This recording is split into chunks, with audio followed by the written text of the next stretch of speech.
Advertencia.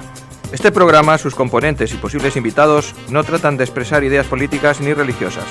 En este programa solo divulgamos hechos históricos y relatamos leyendas sin ningún posicionamiento político, ni religioso, ni social.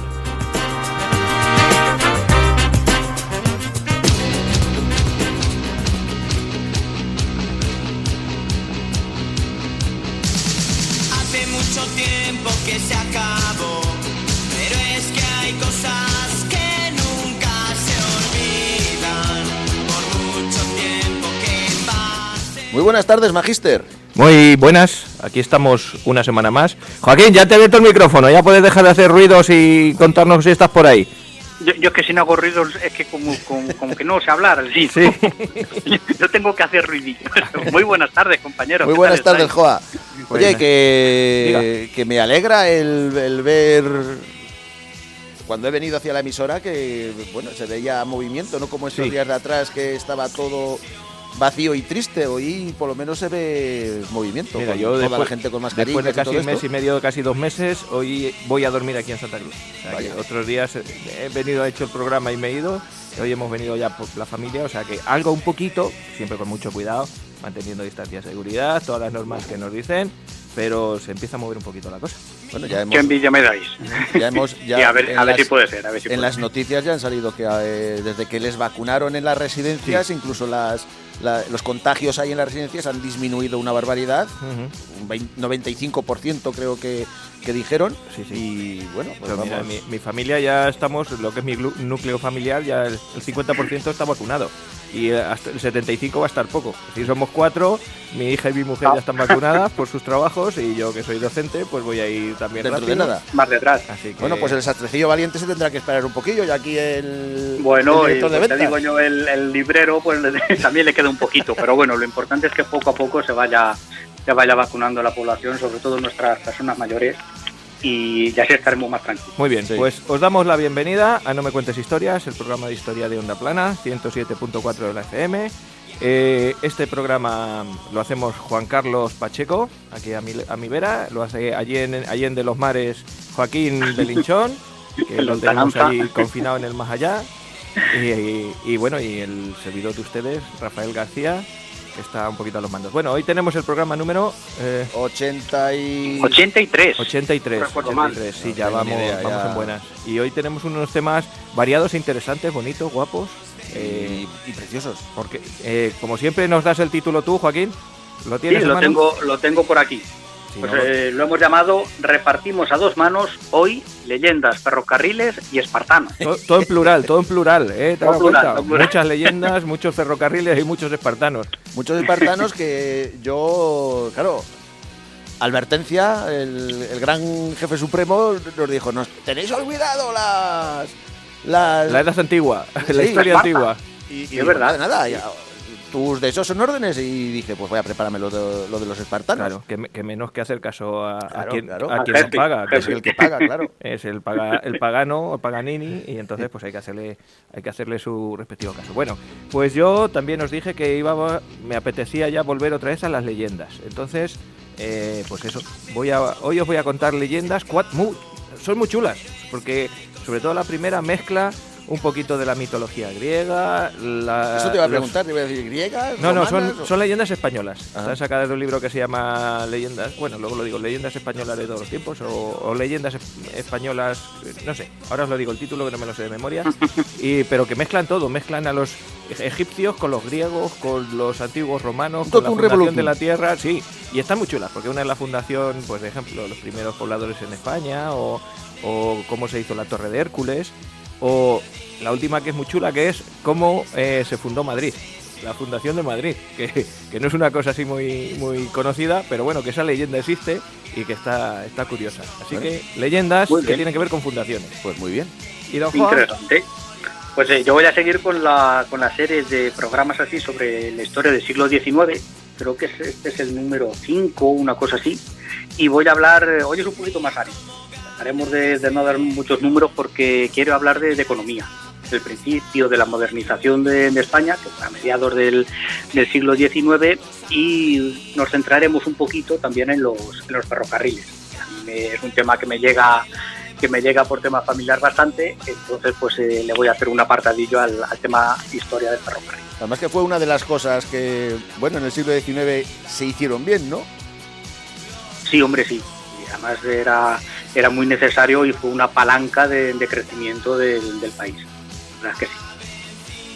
Ahora lo tratamos más despacio. Muy bien, Muy bien. Pues, como digo, todo en plural y todo listo. Así que bueno, no nos queda más que arrancar. Pues Vamos al lío. Pues vamos a ello. Hoy vamos de espartanos y, como siempre, en la sección La Perla Negra, que tiene esta cabecera.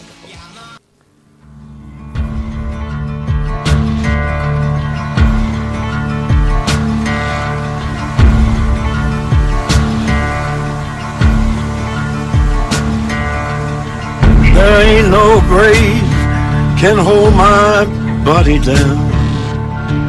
There ain't no grave Tú, can desde hold ahí, my body. ¿cuál es tu oficio?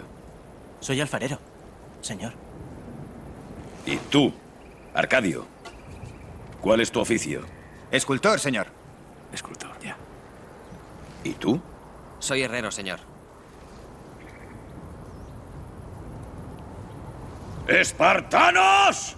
¿Cuál es vuestro oficio?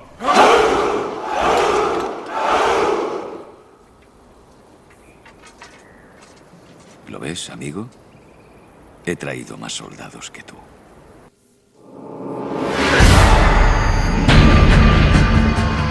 El poeta Simónides de Ceos del siglo VI a.C. llamó a Esparta domadora de hombres, porque conseguía hacer sumisos a sus ciudadanos ante las leyes y lograba que se prepararan a conciencia para aplastar a sus enemigos. Plutarco del siglo I después de Cristo dice de ellos que a leer y a escribir aprendían porque era necesario, pero todo el resto de la educación tenía como meta obedecer disciplinadamente, resistir las penalidades y vencer en la batalla. Hoy, en La Perla Negra, espartanos.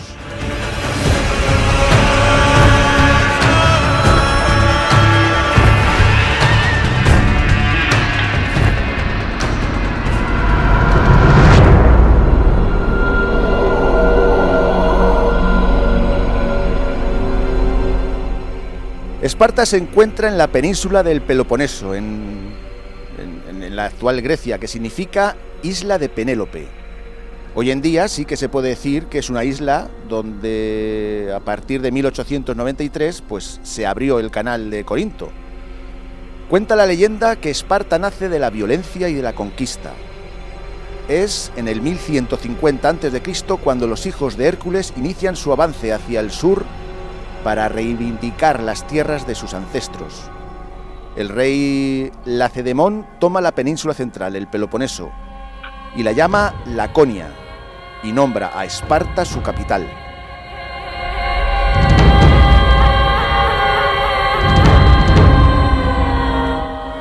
En realidad fueron los dorios los que se asentaron en el Peloponeso. Laconia es una porción del sur de la península y la ciudad-estado de Esparta se fundaría tras esta conquista de los dorios del Peloponeso.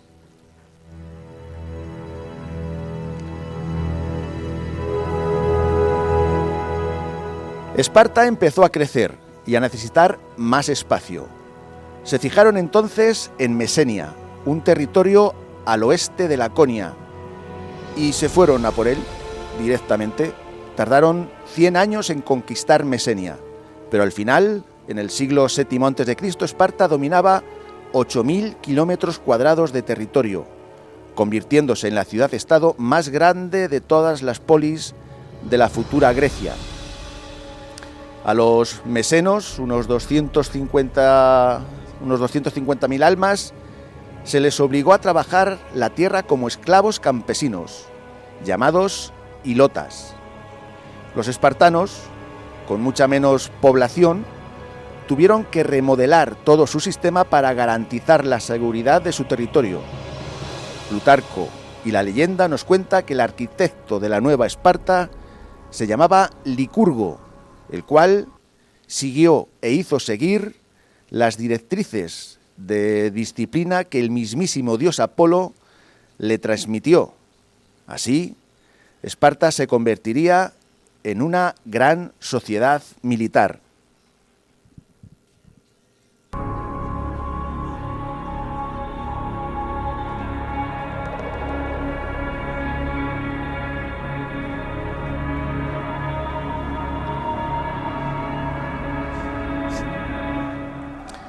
La pirámide social espartana estaba compuesta en lo más alto de la pirámide por los iguales.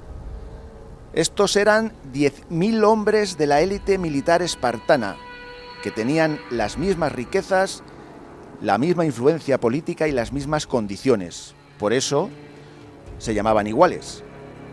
Bajo estos, en la mitad, estaban 50 o 60.000 hombres libres que vivían en Laconia, principalmente a las afueras de la capital, y eran una clase media sin derecho a voto y se encargaban de hacer principalmente las armas espartanas. Los hilotas eran los campesinos esclavos mesenos y estos ocupaban la parte más baja.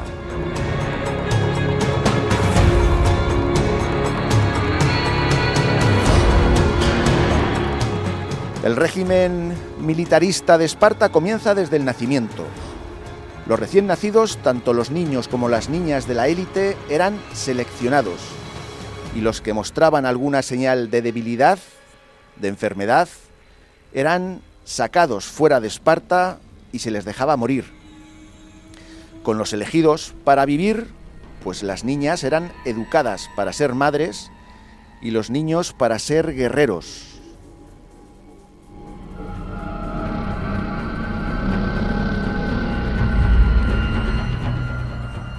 A los 7 años de edad, los niños eran apartados de sus familias para entrar en una especie de academia militar, donde comenzaban una dura vida de adiestramiento.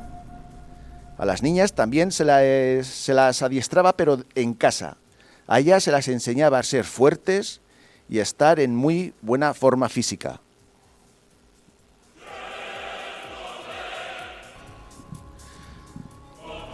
A los 12 años, a los futuros guerreros se les entregaba un manto. Solo se les permitía llevar eso durante todo un año y deberían de ir descalzos a todos los lados, fuera el que fuere el estado del tiempo climático o de la superficie terrestre. También deberían de ser autosuficientes, comer lo que cazaran o lo que robasen y no ser descubiertos. Si los niños fracasaban en esto, podían incluso morir.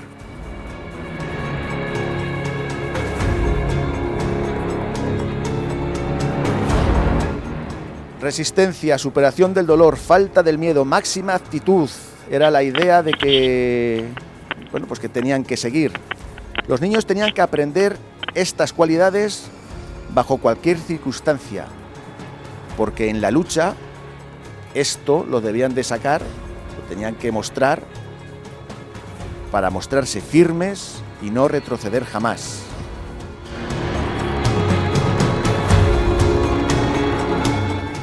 A los 20 años, antes de licenciarse, los espartanos deberían de pasar una última prueba de fuego. Serían los estudiantes que más prometían. Estos serían elegidos para pertenecer a una fuerza de seguridad secreta llamada la Criptia. Y para pertenecer a esta fuerza de seguridad deberían de pasar una prueba de sangre. Deberían de matar a un hilota sin ser descubiertos.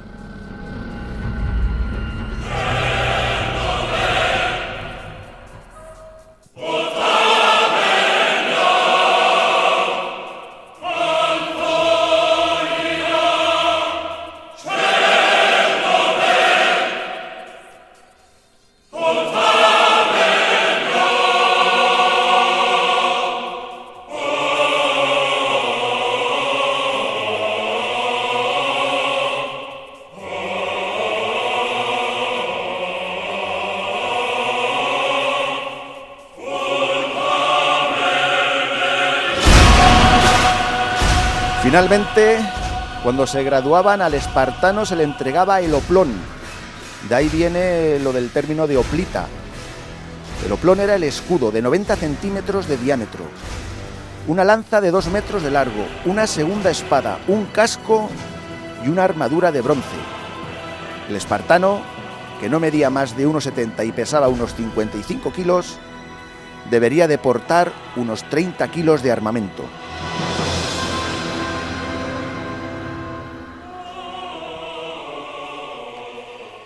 Y ya licenciados, se casaban. Pero no penséis que era por amor, el matrimonio se pactaba. A la chica se la cortaba el pelo, se le ponía un manto y ésta guardaba en sus aposentos a que cayera la noche, para que su marido, con sigilo y a oscuras, entrara en la habitación y la hiciera el amor. Cuando terminaba de hacerle el amor, tras ello, el espartano volvía a su cuartel.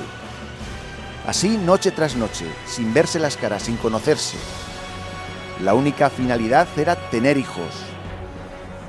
Cuanto más mejor, y si son varones, pues también, mucho mejor.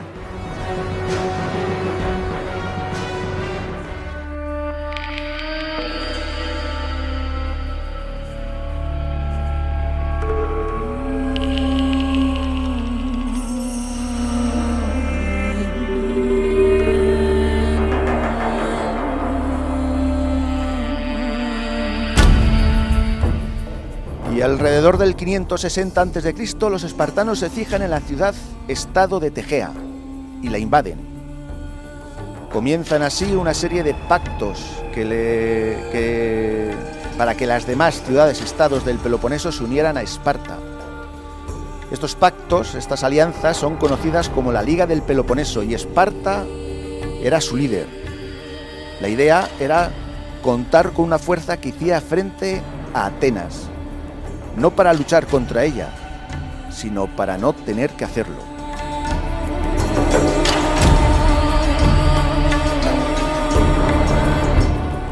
Pero la amenaza, aunque venía del este, por ahora no era por parte de Atenas, sino por parte de los persas, por parte del rey Darío I.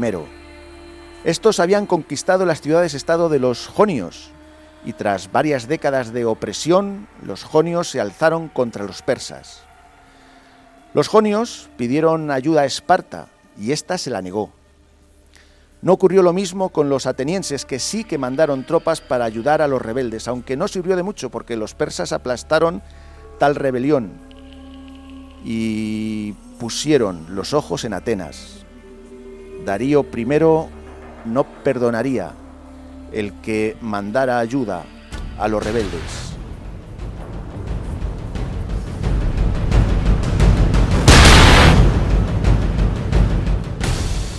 Y en agosto del 490 a.C., Darío I, al mando de un gran ejército persa, se dirige a Maratón.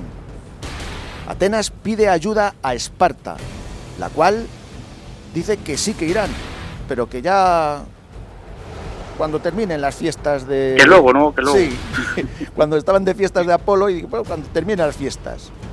Atenas tiene que enfrentarse sin la ayuda de Esparta a los persas en la batalla de Maratón, y los derrota. Tras ello, los persas van a buscar venganza.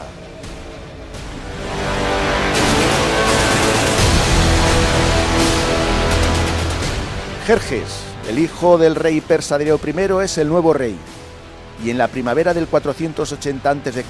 avanza hacia Atenas con un contingente de unos 200.000 hombres. En el paso de las Termópilas le esperan 700 tespios, 2.100 arcadios, 1.000 locrios, 400 tebanos, 400 corintios, 200 hombres de Fliunte, 80 micenos, 1.000 focenses y los 300 espartanos. En total, unos 6.000 hombres. Al mando de todos ellos, el rey espartano Leónidas.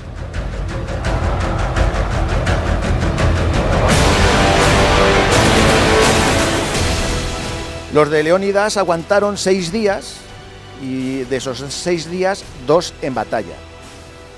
Estaban en el estrecho paso, impidiendo que los 200.000 de Jerjes pudieran pasar.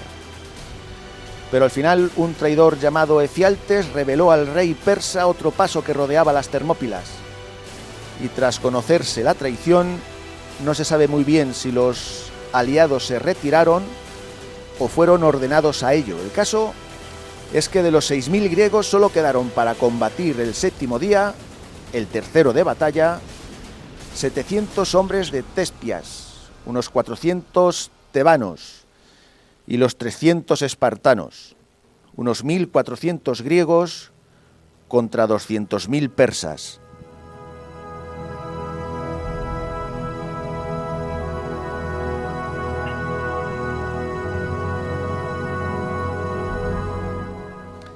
Tras la batalla, tras el sacrificio de estos 1.400 griegos, llegaría la batalla de Salamina, donde la flota persa cayó estrepitosamente derrotada. Y al año justo después de la batalla de las Termópilas, en agosto del 479 a.C., los dos ejércitos se volverían a encontrar. Esta vez lo harían en Platea.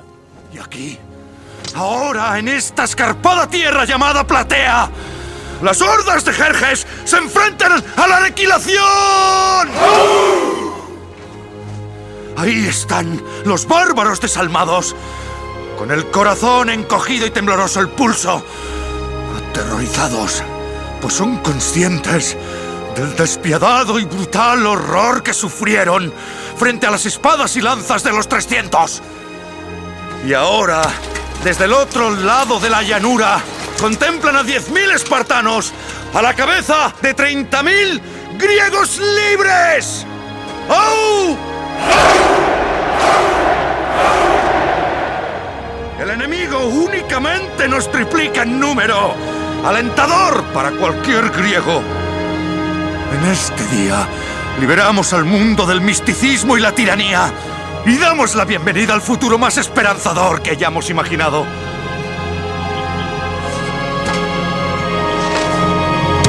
¡Demos las gracias a Leónidas y a sus 300 valientes!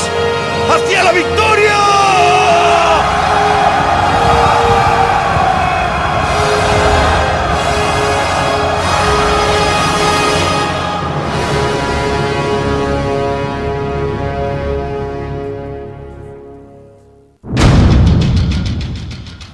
Eran 150.000 persas contra 40.000 griegos, entre los cuales, según Heródoto, 5.000 eran espartanos, comandados todos ellos por el rey regente espartano Pausanias.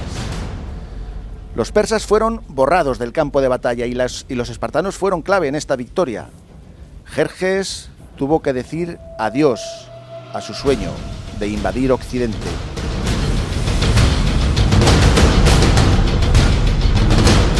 Luego vendrían las guerras entre los pueblos de la futura Grecia, la guerra del Peloponeso, la guerra de Corinto. En el 222 a.C. vendría la caída de Esparta, y ya en su decadencia, Esparta sería saqueada por los érulos en el 267 después de Cristo, y finalmente sería arrasada en el 395 después de Cristo por el mismísimo Alarico, el rey visigodo que saqueó Roma y que su gente terminaría aquí en la península ibérica.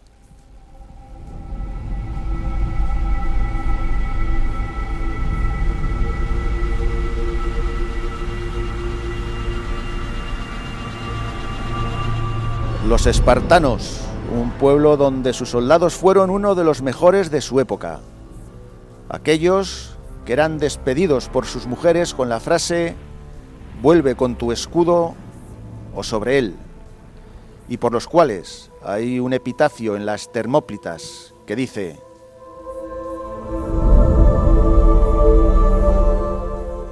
«Ve caminante y cuenta a los espartanos que, obedientes a sus leyes, aquí yacemos».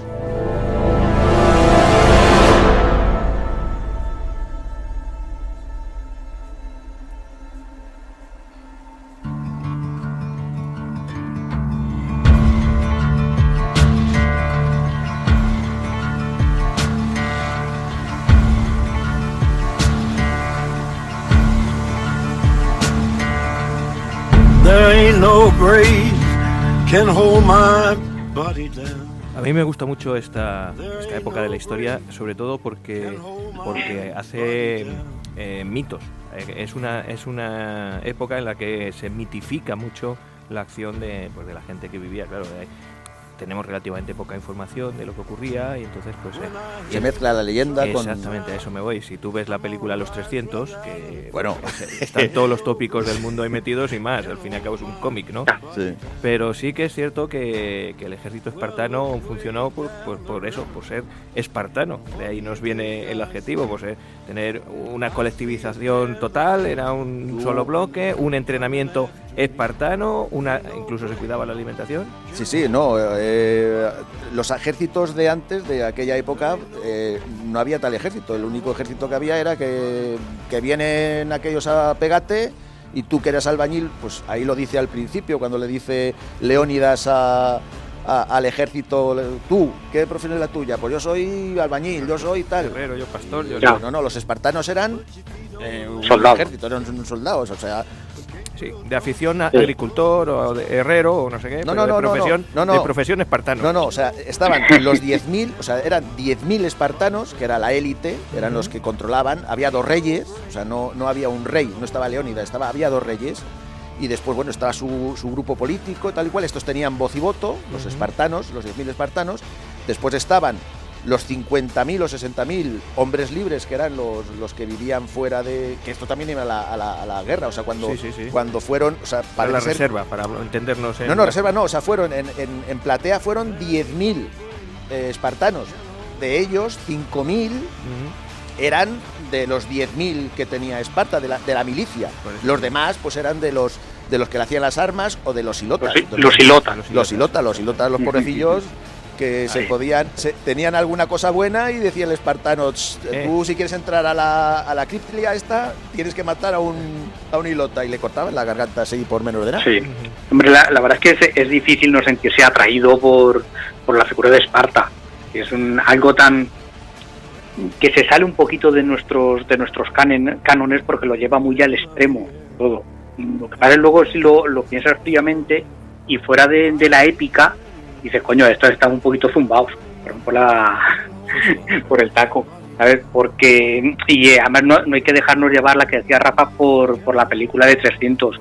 Cuidado, que eso es un cómic, está basado en un cómic, y cuando los espartanos están gritando ahí libertad, tururú. No, libertad no, iban a lo suyo. Libertad en el concepto actual de libertad, como mucho los atenienses, pero para nada los espartanos. No. Es una mentalidad muy cerrada, totalitaria totalmente, donde la educación del muchacho de libertad no tenía absolutamente nada, y si no pasabas por ese aro no tenías ningún derecho político. Es más, por ejemplo, en la batalla de las Termópilas, que fueron 300 espartanos, no se explica el por qué solamente fueron los 300. O sea, en la de Platea mandaron a 5.000 de la élite. Entonces no se explica los 300. Hay una teoría que dice que es que cuando Leónidas fue al este de Delfos, al oráculo, sí, al oráculo de Delfos, y le dijo el oráculo que Esparta se salvaría si el rey de Esparta moría. Y entonces Leónidas fue, eso es una teoría, Leónidas se cree que fue, pues cogió a los 300 mejores y fue pues al sacrificio, a salvar a Esparta.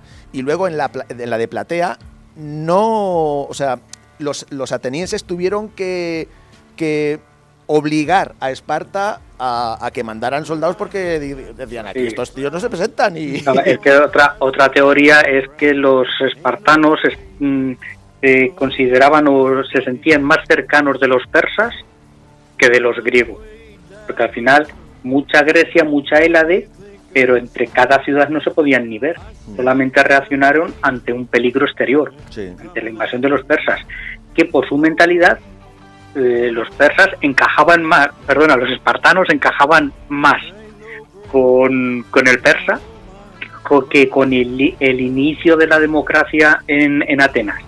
Piensas y dices, no, que está más cerca de un rey absoluto que de una mínima democracia por votación, aunque fuese de las élites dirigentes, que era lo que se estaba fraguando en Atenas. Entonces otro dice, no, es que enviaron a las Termópilas lo justito y casi les tenían que obligar y sacar los colores para decir, oye, que sois griegos, demonios, que nos están invadiendo los persas. Sí, vamos, pero vamos. ¿Con quién estáis? ¿Con ellos o con nosotros? De todas las maneras, Esparta y Atenas eran las dos grandes ciudades y bueno, había rivalidad y la Liga del Peloponeso pues se hizo para eso, no para luchar contra Atenas, sino para no luchar contra ella. Sí. O sea, pero vamos, que estaban, pues eso, el roce al final lo hubo con las guerras del Peloponeso y el Corinto y toda la leche esta y bueno, pues al final... Y al final Esparta, pues bueno, era un gran ejército terrestre, era el mejor seguramente del momento, pero en cuanto a la armada, pues tenía muchísimas carencias que ahí dominaban claramente los atenienses. Entonces no hay que desestimar al ejército ateniense porque también tenía su potencia. Si solamente se hubiesen basado en el ejército de Esparta, digo, lo que pasa es que es muy difícil abstraerse de ese imán que supone Esparta, porque llama muchísimo la atención. Esa educación choca un montón con nuestra, de todas maneras, nuestra mentalidad. Atenas venció a los persas tanto en maratón como en Saladina. O sea, la flota persa igual, o sea, no me acuerdo ahora cómo se llamaba el general encargado de las era ateniense, y ellos destrozaron a los persas en el agua. Los persas dijeron, bueno, vamos a Platea a ver si podemos retomar la cosa, pero bueno, allí ya se encontraron con con los espartanos muy cabreados y todos los griegos diciendo, vamos a partirnos boca ahora, hombre. Que digo yo que tendrás que sacar algún día una biografía como la de Leónidas, por ejemplo. Sí. Claro, porque es que luego nos hacen falta estas biografías, ya sabes tú. Claro. Sí. Nos hacen falta para colgarlas en No Me Cuentes Biografías. Sí, es verdad que tiene razón el jefe, Alberto, que hablamos poco del mundo antiguo. Y ahí de Grecia, pues, ostras, con Leónidas y Pericles por el lado ateniense, sí que se merecen un programa. Bueno, poco a poco. Bueno, que se nos acumulan las... No, mira, hoy por ejemplo, hemos puesto, hoy no, ayer, porque esto se está emitiendo el domingo y cuando lo ponemos No Me Cuentes Biografía es los sábados a las 4:30, pusimos a Ángela Ruiz. Aparentemente una persona desconocida, pero no, ¿verdad, Joaquín? Ángela Ruiz. No, hombre, a ver, y es poco conocida, pero la verdad es de las personas que sí que gusta conocer y descubrir su figura, porque fue doña Angelita fue la precursora del actual ebook, de la actual tablet. Claro. Con sus poquitos medios como profesora allí en Ferrol, la verdad es que tiene muchísimo mérito lo que consiguió. Así y además claro, merece la pena luego recuperarlo en iBooks, que lo subimos, y escucharlo. Y como estamos en la semana de la mujer, lunes 8, pues semana de la mujer, pues esta semana vamos a poner otra mujer, la Mora Zaida. Anda, mira. Veas. Me pillas siempre con la boca llena. Con la boca llena, anda. ¿Por qué será? ¿Por qué será, bribón? Bueno, pues eso es lo que tenemos en No Me Cuentes Biografías para lo que hemos escuchado este sábado pasado y lo que vamos a poner el sábado que viene, la Mora Zaida, que le hiciste tú y que también es sí, además, Rafa, yo creo que están subiendo mucho las escuchas de nuestro hermanito pequeño de No Me Cuentes Biografías. Y poquito a poco, como dices tú, granito a granito, vamos subiendo todo y vamos teniendo casi a diario un suscriptor o dos en la cuenta de YouTube, luego las damos. Pero sí, vamos ahí, estamos contentos. Somos unos machotes. ¿Vamos de leyendas? Venga. Vamos de leyendas. Venga.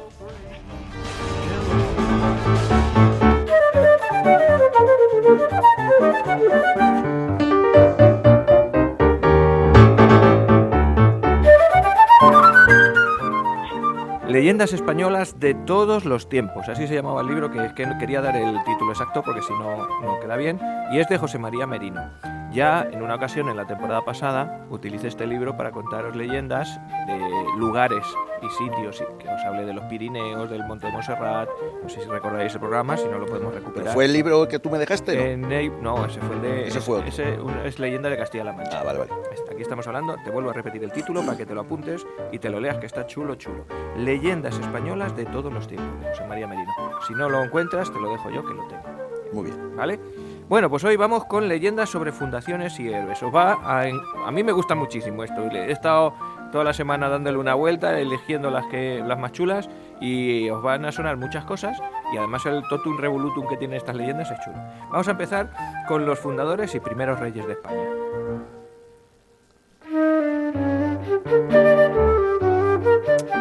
Pues veréis, 131 años, todo lo que voy a contar es leyenda, ¿eh? No, que nadie me pegue ahora un palo porque Claro. la historia no dice eso, ¿eh? Esto es una leyenda. 131 años después del diluvio universal, Tubal, hijo de Jafet y nieto de Noé, fundó en la península ibérica el primer asentamiento humano. Ya no hay memoria de ese poblado inicial. Unos piensan que estaba por allí en Lusitania, por Portugal, otros que estaba en Navarra, por Tafalla, por Tudela, o por Tarragona, o Sagunto. Es decir, que no... Di donde quieras que haya tinas, ¿sabes? No se ponen muy de acuerdo. Los tartesos y estas cosas, ¿no? Los cronistas, los que más crédito merecen, señalan que algunos reyes como sucesores ciertos de Tubal, pero el primero no deja de suscitar una cierta perplejidad porque el nombre Gerión es el mismo que el del gigante que luchó con Hércules, que ahora después lo contaré, pero no tienen que ser los mismos, tienen que ser distintos seres, diferentes personas. Pero vamos con Gerión. Gerión era un tirano, era heredero de Tubal, y entonces pues explotó toda la península ibérica, sacó oro, se hizo muy rico, fue fundador de ciudades que estaban muy lejos entre sí. Por ejemplo, se dice que había una Geronda, que estuvo cerca de Cádiz, y luego una Gerona, que está en Cataluña. Pues bueno, pues las fundó. Parece que su tiranía pues se desarrollaba sin sobresalto. Es decir, yo soy tirano todo el rato y no pasa nada. Aquí nadie se mete conmigo. Así No, que no nada. por 2 minutos, sino todo el rato. Nada, así que bueno, pues estaba ahí tan tranquilo hasta que vino a inquietarlo ni más ni menos que Osiris, Egipto. Sí. Osiris era plantador de viñas e inventó el pan también, fíjate. Y aborrecía mucho a los tiranos, claro, si no, ¿para qué iba a venir a meterse con Gerión? Y a veces salía a recorrer el mundo, pues a acabar con la tiranía y a que los pueblos oprimidos pues recobresen sus libertades. O sea, cuando se cansaba de fabricar pan y de plantar Me cepas... voy a matar un tirano o dos. Vaya, pues. Vale, pues Osiris se enfrentó a Gerión en Tarifa, en la actual Tarifa. Y allí fue derrotado y muerto Gerión. Y entonces Osiris, antes de regresar a Egipto, pues dejó como sucesores en el reino de España a los 3 descendientes de Gerión. Pues, joder, macho, matas al malo y dejas a los 3 más malos. No, pero lo dejó con gente de su confianza, decir, bueno, estos educarlos en condiciones, a ver qué pasa, a ver si entre estos 3 podemos hacer que salga una cosa seria. Pues no fue así. Los 3 geriones, que no habían podido con Osiris, pues lo que querían totalmente era derrotarle, matar a Osiris, y como sabían que en lucha abierta no podían con él, concertaron una alianza secreta con Trifón. Trifón era el hermano de Osiris, que también ambicionaba pues el reino de Egipto. Osiris, el rey de Egipto, pues dice Trifón, claro, si yo me cargo a mi hermano, les hago la fiesta a estos y además me quedo yo con Egipto. Pues nada, pues así que Trifón asesinó a Osiris y Oro, que es Horus, el hijo de Osiris, vengó a su padre matando a Trifón. O sea que a Trifón al final le salió mal la cosa, que era su tío. Entonces cuentan los narradores que Oro, el hijo de Osiris, fue famoso en todo el mundo con el nombre de Hércules. Fíjate tú cómo son las cosas. Anda, mira. Horus es Hércules. Hércules, sabedor que habían sido los geriones los instigadores de la muerte de Osiris, se vino otra vez para España y se los cargó a los 3. Ahora voy y os mato a los 3, y les dio sepultura en el mismo lugar del combate, en la isla de San Fernando, en Cádiz. Anda, un Así matote. que, para conmemorar esta victoria, Hércules levantó un monte en una y en otra parte del mar, al sur de la península ibérica y al norte de África. Empezó a acumular piedras en un lado y en otro, fíjate qué tío más fuerte, hizo ahí 2 peñascos. Es que es Hércules. Claro. En la parte peninsular se llamó Calpe. Y en la ¿Cómo? parte Calpe. Calpe, lo que conocéis Calpe, donde se va a veranear. Ah, sí. Calpe. Sí, Pues sí, ahí sí. es donde Hércules ahí puso las piedras y montó el este. Y en la parte africana es Avila. Así que ambos quedaron para la memoria como las columnas de Hércules. Si alguna vez buscáis las columnas de Hércules, por eso el Hércules de Alicante. No, pues se yo pensaba que las columnas de Hércules estaba pues entre Gibraltar y... Claro. Gibraltar y Ceuta. Así, No, claro, así están. no Calpe. Al sur de la... Claro. ¿Así? Pues bueno, pues entonces esas son las columnas de Hércules. Después Hércules Mira, nombró rey de España a un compañero de armas suyo, a uno que se llamaba Hispalo, que murió sin sucesión, y fue nombrado otro rey, que era Éspero, que era otro de los compañeros de Hércules, que era hermano de Atlante. Atlante sintió envidia por su hermano, que le habían dado, claro, tan de España, macho, y a mí no me han dado nada. Así que se vino desde Italia a quitarle la corona. Le quitó entonces, Atlante se cargó a su hermano Éspero y sucedió, y cogió el mandato en España. Atlante le sucedió Sículo, que era su hijo. Este reinado tuvo durante aproximadamente... sucedió en 200 años antes de la guerra de Troya y coincidió con algunas de las invasiones de España por diversos pueblos. A Sículo le sucedió Mirica y a este Milico. Tras Milico reinó Gárgoris, que ahora os hablaré de Gárgoris, famoso por haber inventado la apicultura. En este tiempo finaliza la guerra de Troya, que por ahí estábamos hablando hace un rato, y llegaron los griegos a España, y entre ellos hay quien cita a uno que se llamaba Ulises. Esta era la historia de los primeros fundadores Ulises de España. 31. Ahí está, pues fíjate.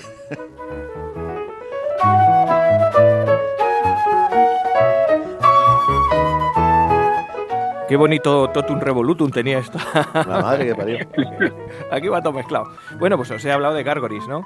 Tienes que hacer un croquis, ¿eh? Sí. Ya Hay me he perdido. una leyenda muy conocida en la historia de España, que es la leyenda de Gárgoris y Abidis, o Abis. Sí. Y es que el rey Gárgoris, que ya os he dicho que gobernaba en España, era extremadamente cruel con un nieto suyo llamado Abis o Abidis, o Abides, algunos lo llaman también, porque había nacido de una hija fuera del matrimonio y sin padre conocido. Es decir, había tenido una hija un poco ligera de cascos, había tenido la muchacha un chiquillo, y entonces al abuelo no le había gustado. Así que el abuelo ordenó que cogieran al nieto y lo abandonasen en el monte para que se lo comieran los lobos. O las alimañas, quien pasase por allí. Así que nada, pues algunos cuentan además que el padre de la criatura podía haber sido el propio Gárgoris. Porque fijaros lo que pasó, que esto Ahí es sale, Las malas lenguas son. Os voy a contar lo que pasó aquí. Las malas lenguas dicen que, claro, es que pasa lo que pasa por lo que pasa. Al intentar un día succionar con su boca el veneno de una abeja que había picado uno de los juveniles pechos de su hija... Madre de Dios querida, fijaros, ¿qué pasó? te estás poniendo muy verde, magíster. Concibió por ella el lúbrico deseo que, tras cumplirse, habría de engendrar aquel hijo incestuoso. Madre de O sea Dios. que, por chuparle el veneno de una teta a su hija, se quedó embarazada. Es que claro, es que normal, es que se ponen las cosas así y Cuando uno babea... Así que, bueno, pues nada. El caso es que las alimañas no se comieron a Abidis, ni mucho menos. Y entonces, como Gárgoris se enteró, pues le empezó a poner trampas. A ver si se lo podía cargar. Fíjate que era un nieto, que tampoco era... Lo tiró a las vacas, a ver si las vacas le pasaban por encima y le pisitaban un rebaño de vacas exagerado. Le echó a unos perros hambrientos. Le intentó tirar al mar, lo tiró al mar. Y bueno, pues nada, incluso... Aprendió a nadar el muchacho. No, que salió a la playa. Claro. Y entonces acabó, pues cuando salió de la playa, lo cogió una cierva que pasaba por allí y lo amamantó. O sea, y tal, vamos, que el crío creció y se hizo el jefe de la manada de los ciervos, no te digo más. Se hizo fuerte y robusto. Así que como Gárgoris dijo, con este no puedo, pues al final lo acogió y dijo, bueno, venga, hala, te nombro mi sucesor. Así que cuando me muera, Abidis gobernará en el sitio de Gárgoris. Y aquí sí, todos los narradores están de acuerdo en afirmar que Abidis fue el mejor rey que tuvo España en aquella antigüedad, que vivió muchos años, que creó muchas ciudades, que sacó a la gente de la barbarie, que les enseñó a uncir los bueyes al arado, recuperó la agricultura que se había perdido, el vino, ordenó leyes, tribunales y trajo la bonanza a todos los españoles. Casi como Franco. Perdón por la mala, pero es políticamente incorrecto eso, por Dios. No, pero es que me acuerdo de muchos discursos de Franco y parecía eso, que Franco había traído la paz al mundo. Así que, bueno, en cierta manera Franco hizo suyas todas estas leyendas, o sea que algo de esto había. Algo lo cogería, sí. Lo voy a dejar ahí, que no quiero meterme en política. Así que dice por último la leyenda que coincidió con el rey David, el rey de los judíos en el tiempo. Así que ¿coincidió? Fue una buena época para entonces, en España. ¿Y fueron amigos y eso o no? No sé si se conocerían, pero en el tiempo coincidieron. Vamos con otra, la Torre de Hércules.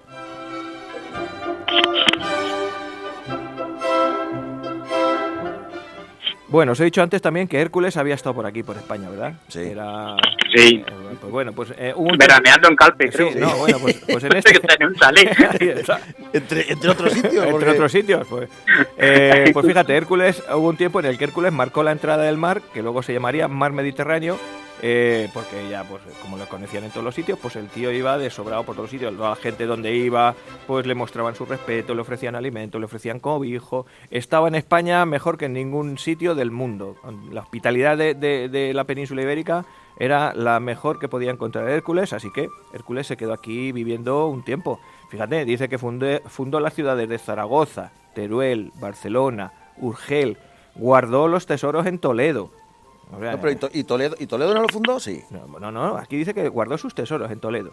Yo no sé si lo fundaría o no, ahí ya, pero puede ser. Y que bueno, que siempre iba vestido con una piel de un león y llevaba una maza enorme a modo de garrota, de cayado. Y que bueno, que al final, como tenía muchas cosas que hacer, pues se tuvo que marchar de la península ibérica. Pero ¿qué pasa? Que mucho tiempo después, los españoles, digo españoles entre comillas, pues fueron a decirle a Hércules que lo estaban pasando mal, que había llegado un gigante a la península ibérica con unas huestes feroces y que, bueno, pues que estaba abusando de toda la gente, que estaba robando los caballos, los ganados, que estaba espoleando los graneros, que estaba cogiendo esclavos, que lo que quería era hacerse rey de la península ibérica. Entonces, claro, Hércules se conmueve y dice, no, vamos para allá ahora mismo. Acompaña a los españoles para acá y cuando viene se entera que el que está aquí es un gigante maléfico que se llama Gerión. Gerión, el monstruoso hijo de la oceánida Caliorre, que tenía 3 cuerpos alados y era también famoso por su fuerza. 3 cuerpos alados. 3 cuerpos alados. O sea, fíjate cómo sería. No salados de sal, no, alados de alas. Alados de alas. Alados de alas. ¿Quién lo probaría? El caso es que Hércules, muy listo él, le siguió el rastro. ¿Cómo puede seguir el rastro de un gigante? Pues es muy fácil, tú sigues los incendios, los expolios, los abusos de la gente y dices, por aquí ha pasado. Por aquí ha pasado. El La caso es quizás que te dejaría. al final lo encuentra a los invasores en el noroeste, en Galicia, en la zona cerca del extremo final del mundo, del Finisterre. Bueno, pues igual que Gerión tenía sus tropas, sus huestes, Hércules también iba acompañado de guerreros de por aquí, de los que habían ido a llamarle. Así que empezaron a ver, dice, uy, si emprendemos una batalla entre ejércitos, vamos a salir perdiendo. Así que mejor, que es medio tonto, le voy a decir que 1 contra 1, tú contra mí, y el que gane se queda con la península ibérica. Gerión, que era mucho más grande y más corpulento, dijo, bueno, con este tirillas me hago yo en un rato. Bueno, pues el caso es que estuvieron peleando 3 días seguidos, 3 días y 2 noches seguidos, a golpe limpio. Comenzó la pugna al alba y durante 3 días, las que pum, pum, pum, pum, se ensartaron en una pelea, los golpes hacían retemblar los berrocales a la orilla del mar. Aquí es que alargamos mucho las cosas, fíjate, Goliat David y Goliat, que con una pedrada. Aquí, vamos, mira, ¿cómo sería la cosa? Que parecían terremotos los golpes que se daban uno y otro. La sangre del mar, el agua del mar empezó a teñirse de rojo de la sangre que soltaban uno y otro. Así que cuando se ponía el sol de la tercera jornada, el Gerión dio un mal paso, tropezó y se cayó de boca. Y entonces Hércules aprovechó, como buen luchador, se subió encima, le pegó un trastazo por detrás en la nuca y se lo cargó. Luego le clavó las flechas que estaban envenenadas en las coyunturas de las partes del cuerpo, pues en los sobacos, en las ingles, en esos sitios, y ya ahí consiguió acabar con él. Entonces dijo, bueno, pues como esto ha sido una gesta muy gorda, muy importante, esto hay que conmemorarlo. Entonces, ¿qué hizo? Le cortó la cabeza a Gerión y dijo, hacedme aquí un agujero. Vamos, no, lo voy a hacer yo. 3 días tuvo que estar para cortar la cabeza. Nada, en un rato. Hizo un agujero con sus propias manos, metió la cabeza del gigante y dijo, y aquí tenéis los cimientos, aquí me vais a poner una torre. Así, amigo. Ahí pusieron el cimiento para que se construyese una torre muy grande y que, bueno, pues que alrededor se hiciese una ciudad. Así que ahí está el faro coruñés, que se llama la Torre de Hércules y que ayuda por la noche a los navegantes a conocer la historia del faro y de la Torre de Hércules. Madre de Dios. Muy bien.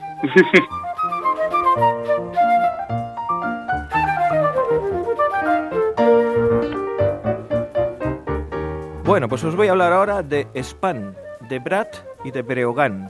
Breogán te suena de un equipo de baloncesto, ¿a que sí? Sí. Vale, pues ya está, vamos. ¿Y Span y Estos quién? son gallegos, ¿no? Span, Brat y Breogán. Estos venían de Irlanda. Venían los de Irlanda. Claro. Entonces, Pues mira, se dice que el primer poblador que tuvo la ciudad que fundó Hércules en torno a la torre que cimentaba el gigante Gerión, pues fue una mujer que se llamaba Cruna, o Crunia, o Cruña. Claro, por eso le dijeron, Coruña. bueno, vamos a ponerle la Coruña a esto. Era porque la primera pobladora era una mujer que se llamaba así. Span, o Hispan con H, acabó de construir la torre de los cimientos que había puesto, porque este Hispan, o Span, era sobrino de Hércules. Entonces, era un tío muy listo, un arquitecto de estos como tú, Joaquín, un tío docto y que manejaba todas las artes y todas. Entonces hizo fabricar un espejo con unas características muy especiales que permitía avistar en la superficie a las naves que estaban más lejanas de la propia curvatura del mar.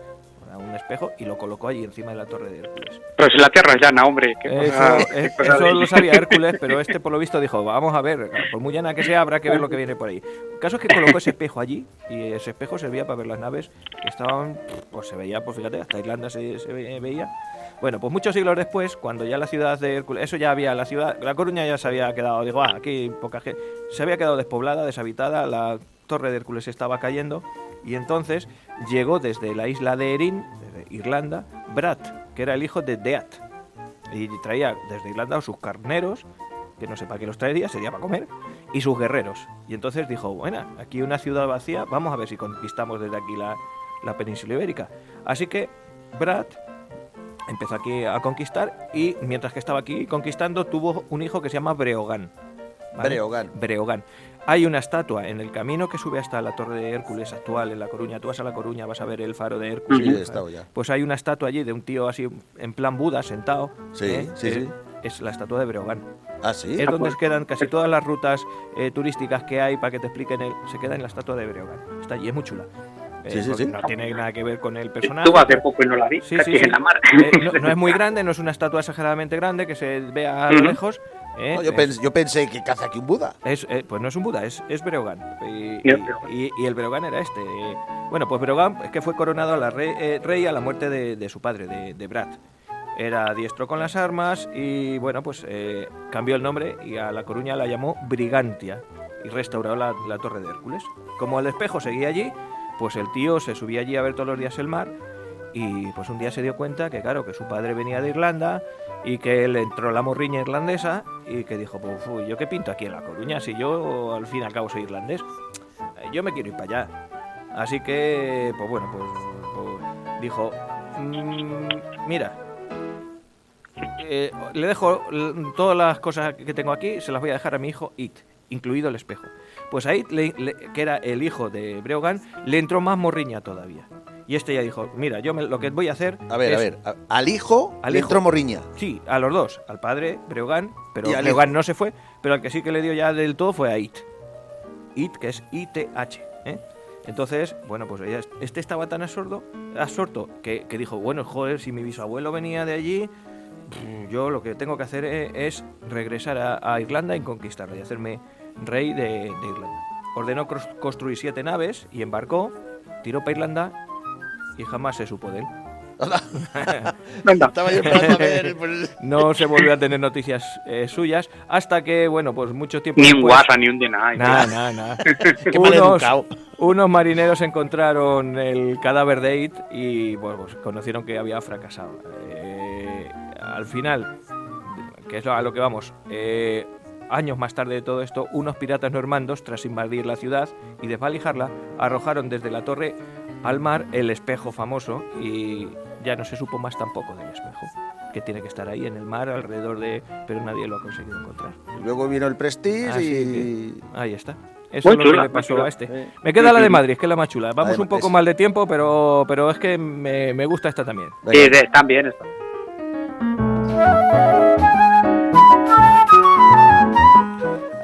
Además, lo que más me gusta es que cogen personajes reales y les atribuyen pues todo esto. Fijaros por dónde. Homero, empezamos bien, ¿eh?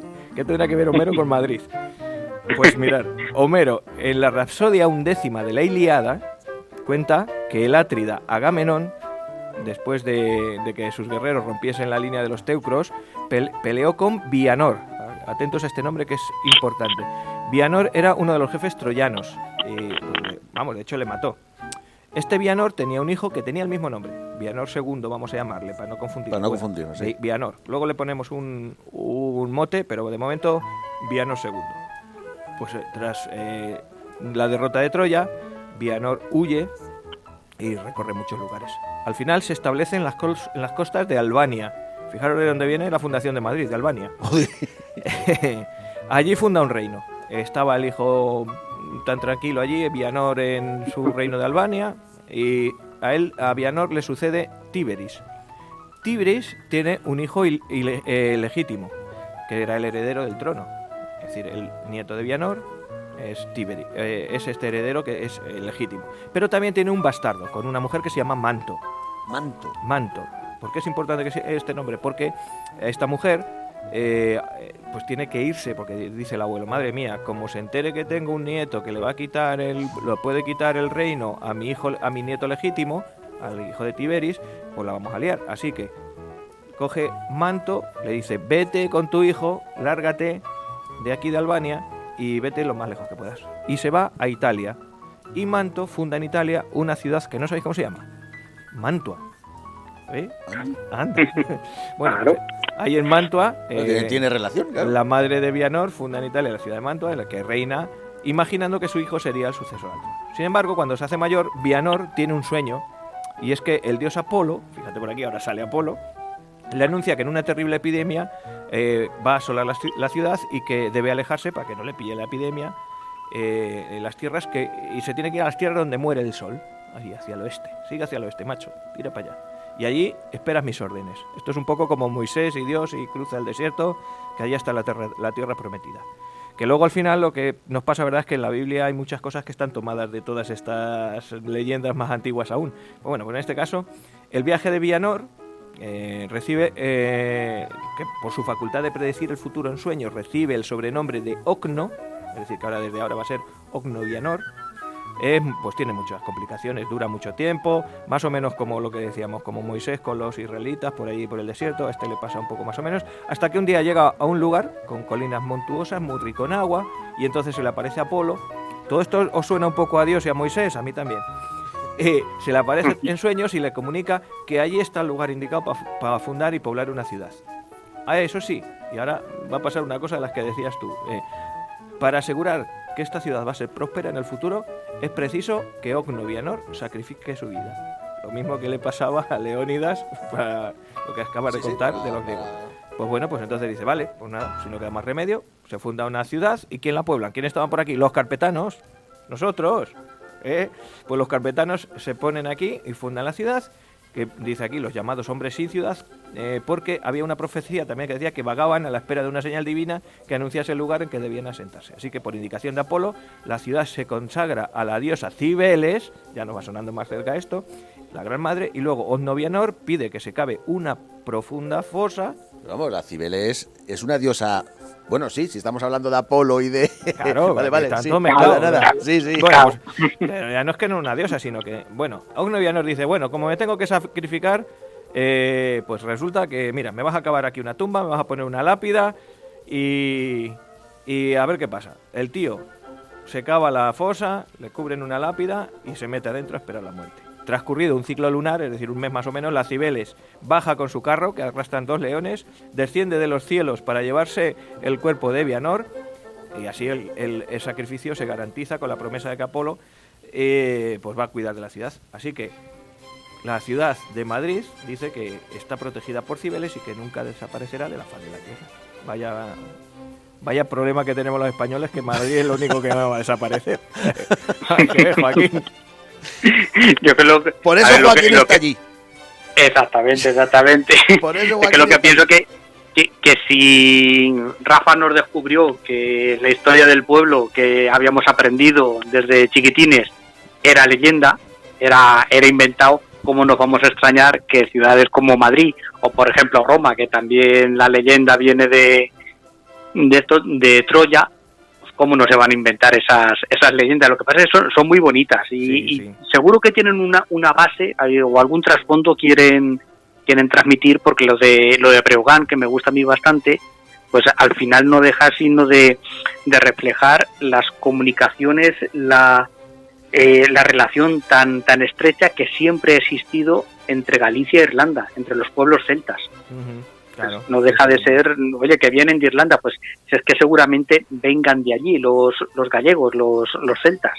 ¿Sabes? Otra cosa es que, bueno, para explicarlo, pues le den un barniz de leyenda que ahora pues nos puede sonar pues más o menos estrambótico, pero bueno, está bien, tiene su base y está bien. Son muy curiosas, me gustan mucho las leyendas. En cualquier caso, leyendas son, y como tales, pues no pueden hacer más o menos gracia. Oye, hay gente que se las cree, que dice, no, es que verdad, que la cosa es saberlo distinguir. Oye, mira que esto es leyenda, y leyenda es pues hunde sus raíces en la noche de los tiempos, eso, y hace muchos años era una forma de explicar algo a gente pues que tenía los conocimientos justos, ¿sabes? Entonces es una forma de explicarlo, ¿sabes? No tiene por qué ser una base histórica y creérnoslo a pies juntillas, ni mucho menos.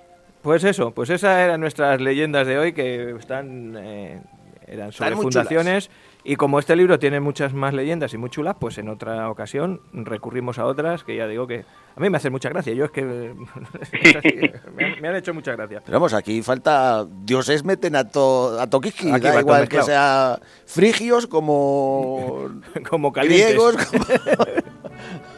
Bueno, pues nada. Esta era hoy. ¿Qué queréis que os cuente?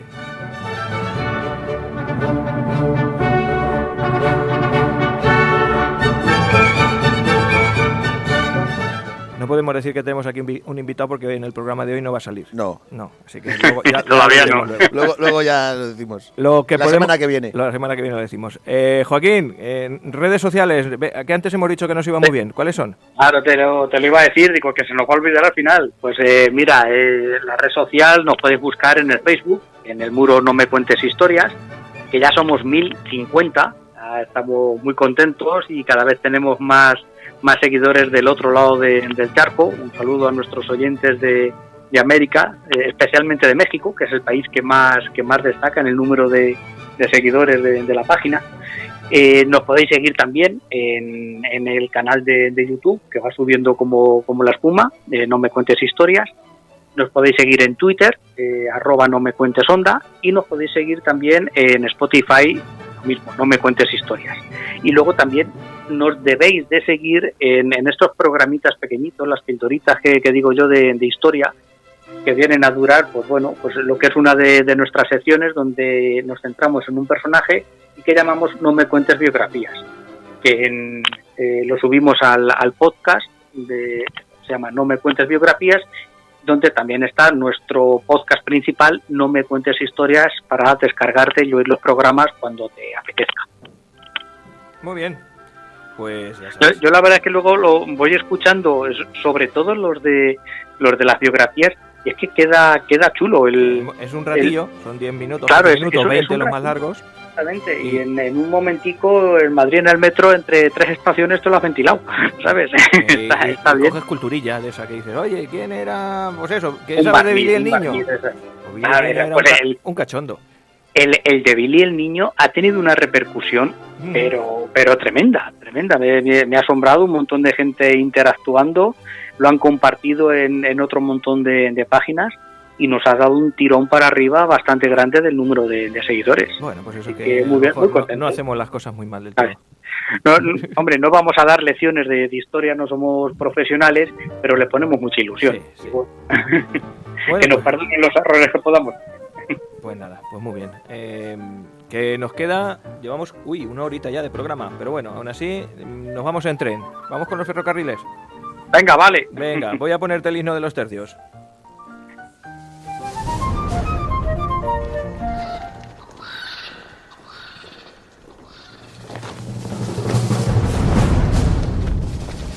Poniendo picas a caballos, enfrentando arcabuces a piqueros. Bueno, se habla de los ferrocarriles en el siglo XIX o en el siglo XX.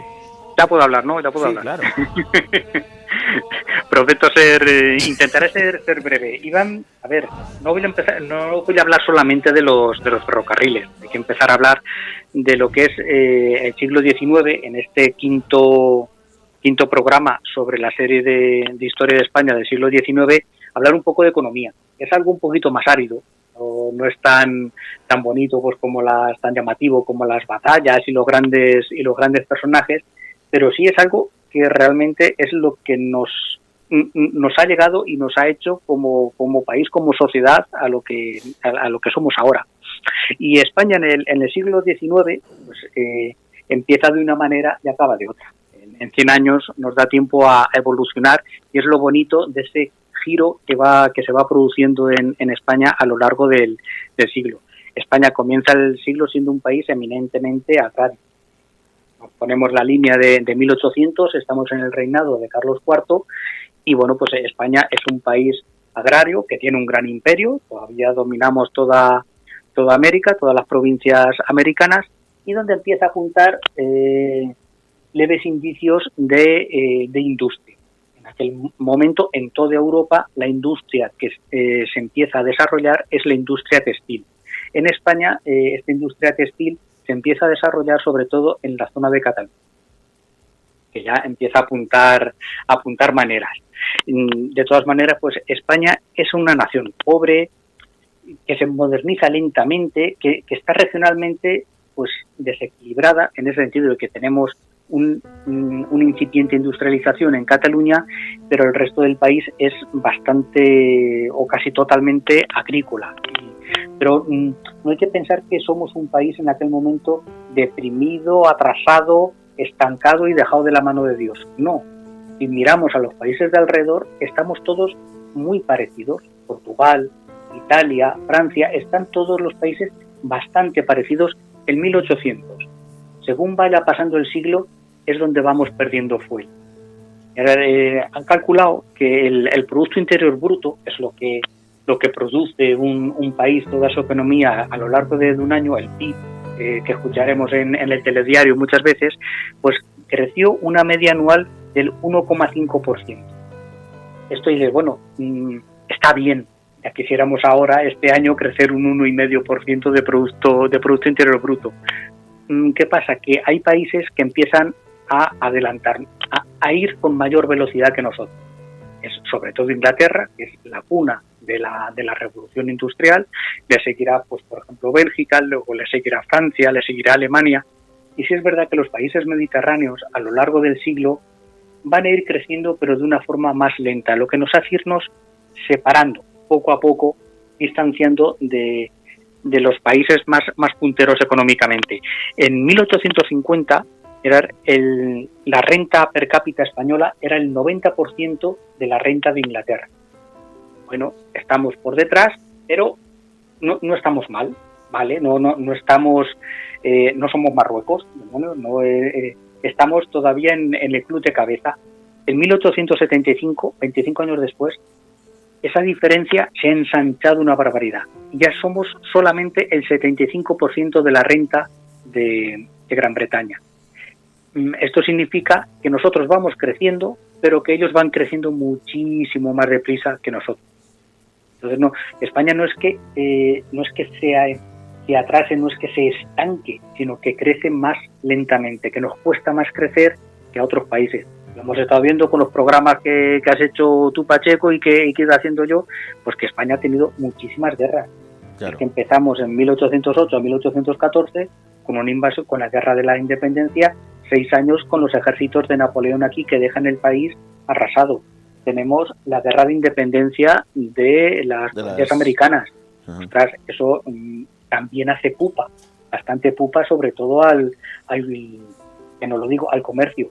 Y luego tenemos 3 guerras civiles, así que, por no ahondar más, que son las 3 guerras carlistas. Tenemos una guerra entre 1833 y 1840, otra, la segunda guerra carlista, del 46 al 49, y una tercera guerra carlista ya en tiempos de Alfonso XII, de 1872 a 1876. Son muchas guerras civiles, más otras tantas guerras de final de siglo en la guerra de y la inestabilidad que había en el una país, grandísima inestabilidad política. No había manera de enhebrar una aguja. Es que estabas enhebrando la aguja y te decían, nada, desenhebra que viene otra cosa. Sí, donde se priman digamos que las tensiones políticas priman sobre decir, vamos a organizar el país para crecer. Y realmente este país se va asentando a partir de 1800, habría que esperar hasta 1840, cuando acaba la Primera Guerra Carlista, cuando ya estamos, cuando se da la mayoría de edad a Isabel II y empieza propiamente el reinado de Isabel II, que realmente arranca desde 1833, pero nos acordamos que ahí fallece Fernando VII y se nombra a su madre, María Cristina, regente. Es la regencia de María Cristina de 1833 a 1840. Y luego llega la regencia de Espartero, del 40 al 43. Y a partir de ella es propiamente el reinado de Isabel II. Es ahí cuando empieza realmente a España, pasan unos años hasta 1868, hasta la Revolución Gloriosa, aunque tenemos jaleo, tenemos la Segunda Guerra Carlista, tenemos la Vicalvarada, tenemos mucha inestabilidad, pero dentro de lo que habíamos tenido es una época un poquito más tranquila, donde se empiezan a hacer las reformas necesarias para que este país se vaya modernizando, porque nos estábamos quedando muy atrás. Y las reformas que empezamos a hacer en esos años, otros países como Francia, como Gran Bretaña, lo habían hecho 50 años antes. Entonces es ese retraso el que nos va a hacer de que vayamos siempre un pasito por detrás de los demás países. Llegamos al reinado de Isabel II, como decía, con una región, un país muy agrario y una región que empieza a destacar industrialmente, como es Cataluña, donde empieza a despuntar un poquito más la industria en otras regiones. Por ejemplo, ya empieza la industria en Vizcaya, se empieza a explotar las minas que hay de hierro que hay en el País Vasco, en Vizcaya, y se empieza a exportar hacia Inglaterra. Se empieza también la extracción de la minería de carbón en Asturias. Se empieza también una pequeña industria siderúrgica en la zona de Málaga. Los Larios, la familia más conocida de Málaga, es una incipiente industria siderúrgica.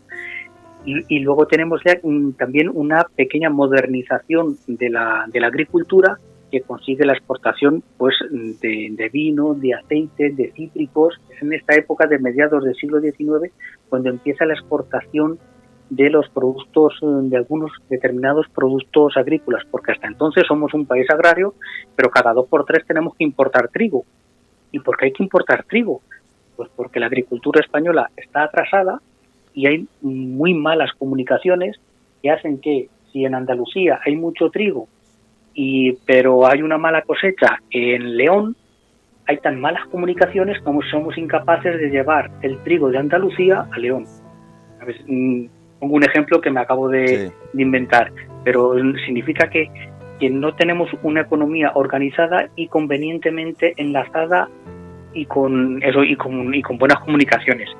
Es en estos años del reinado de Isabel II cuando empieza una cosa tan básica como, por ejemplo, se hace en 1849 una ley de pesos y medidas. Hasta el año 1849 no sale una ley que dice que nos unifica el peso al kilo. Antes eran las arrobas, o cada comarca tenía sus distintos pesos y sus distintas medidas. Las varas castellanas, los pies castellanos. Es el momento en que se empieza a unificar. Pasan 25 años hasta que, porque esta es la primera ley, la de 1849, tiene que haber continuos recordatorios de leyes y decretos ley y demás para obligar a que la gente utilice esas unidades de medida, que son las que unifican y facilitan el comercio. Claro. Para que todos hablemos el mismo idioma, exactamente, en cuanto a kilos, en cuanto a metros. He descubierto que existe en España un Centro Español de Metrología, que es el que recopiló todas las antiguas unidades de pesos y de medidas que había en España a principios de siglo XIX, y es el encargado de validar todos los aparatos esos que miden y pesan, por decirlo así de una forma sencilla. El Centro Español de Metrología, que está aquí en Madrid. Es una tontería, pero en Francia lo habían hecho en 1795. Aquí estábamos dándonos de tortas con los franceses. ¿sabes? Y estábamos eso con Trafalgar y con nuestras guerras carlistas y corriendo los Escucha, absolutistas Juan, detrás de los liberales y Juan, los liberales detrás de los absolutistas. Juan, ¿por qué si los franceses lo hicieron en el 1795, que nosotros estamos pegándonos con ellos, ellos también estaban de chapicheos por ahí? ¿Por qué? Ya, pero nosotros tenemos la guerra dentro, Vale. Carlos. Lo peor de las guerras es tenerlas dentro. Cuando las tienes fuera, tú fuera envías los soldados. Nosotros en el siglo XVI enviábamos los soldados a Flandes. Y las tortas las teníamos en Flandes. En España no había guerra. Francia pasó unos siglos de un gran atraso. El siglo XVI, francés, es un siglo que Francia se queda muy rezagada porque se pasa un siglo de guerras civiles entre católicos y los hugonotes protestantes. Tienen la guerra dentro. Ya. Eso es lo peor que te puede pasar, porque no te deja crecer, no te deja centrarte en lo que estás. En lo que estás, sí. Cuando nosotros sí, era una sangría enorme, Flandes, las guerras de Europa, pero estaban fuera. Dentro de lo malo, era un contingente de hombres que se iba fuera y dinero que se iba fuera, pero no se destruía el país. La guerra de la independencia es que fue arrasar el país. A mí me llega mucho pues a la patatita la parte cultural, la destrucción de museos, iglesias, monasterios, castillos, pero la parte económica que hay detrás de destruir todo el entramado que habían ido creando con mucho esfuerzo desde Felipe V hasta Carlos III, de pequeñas industrias que fuesen estatales y eso no tanto de iniciativa privada, pero sí estatales, de tirar para arriba, eso lo arrasan totalmente, tanto franceses como ingleses. Es una política de tierra quemada donde todas las fábricas reales son destruidas y todo el entramado industrial son cientos de miles de muertos, es hambruna, son tierras sin cultivar. Sí. Todo eso hace muchísimo daño en un país que no estábamos florecientes, que no estábamos precisamente en el top, que nos había costado un siglo XVII bastante malo, un siglo XVIII de ir poquito a poco remontando, y es que el principio del siglo XIX fue pamear y no te argot. Perdonadme la expresión, claro. Luego se corta la comunicación con América, con la posibilidad de desarrollo que hay de comercio para la economía. Oye, pero es que tenemos un mercado allí que podemos exportar mucho. No, es que aquello se nos corta. Nos queda Cuba, Filipinas y Puerto Rico hasta 1898. Pero fue un palo detrás de otro. Sí. Luego la guerra carlista, le dedicaré un programa sobre la primera guerra carlista, es que fue muy dura, muy cruel. Fueron de auténticas barbaridades entre hermanos lo que estaba pasando en España. Eso no te deja invertir. Tu cabeza no está pensando en montar un negocio, está pensando en sobrevivir. En Francia tuvieron las guerras napoleónicas, pero las guerras napoleónicas las tenían fuera. El ejército francés estaba en España, no estaban en París. ¿Sabes? Entonces, en París podían pensar en montar una tienda de barrio. En Madrid no podían pensar en montar una tienda de barrio, bastante tenían con vivir día a día. Yo creo que es una de las diferencias de tener la guerra dentro, ¿sabes? A tenerla fuera, tener en otros frentes, ¿sabes? Es una de las culpas que le he hecho desde mi desconocimiento. Y eso, luego, lo podemos enlazar, eso que tenemos una agricultura atrasada y que nos cuesta mucho ir modernizándola. Por ejemplo, ¿cómo se intenta modernizar? Con las desamortizaciones. El Estado, después de las desamortizaciones que vimos de Mendizábal, de Espartero y de Madó, las últimas del siglo XIX, el Estado salió de la Guerra de la Independencia con una deuda impresionante.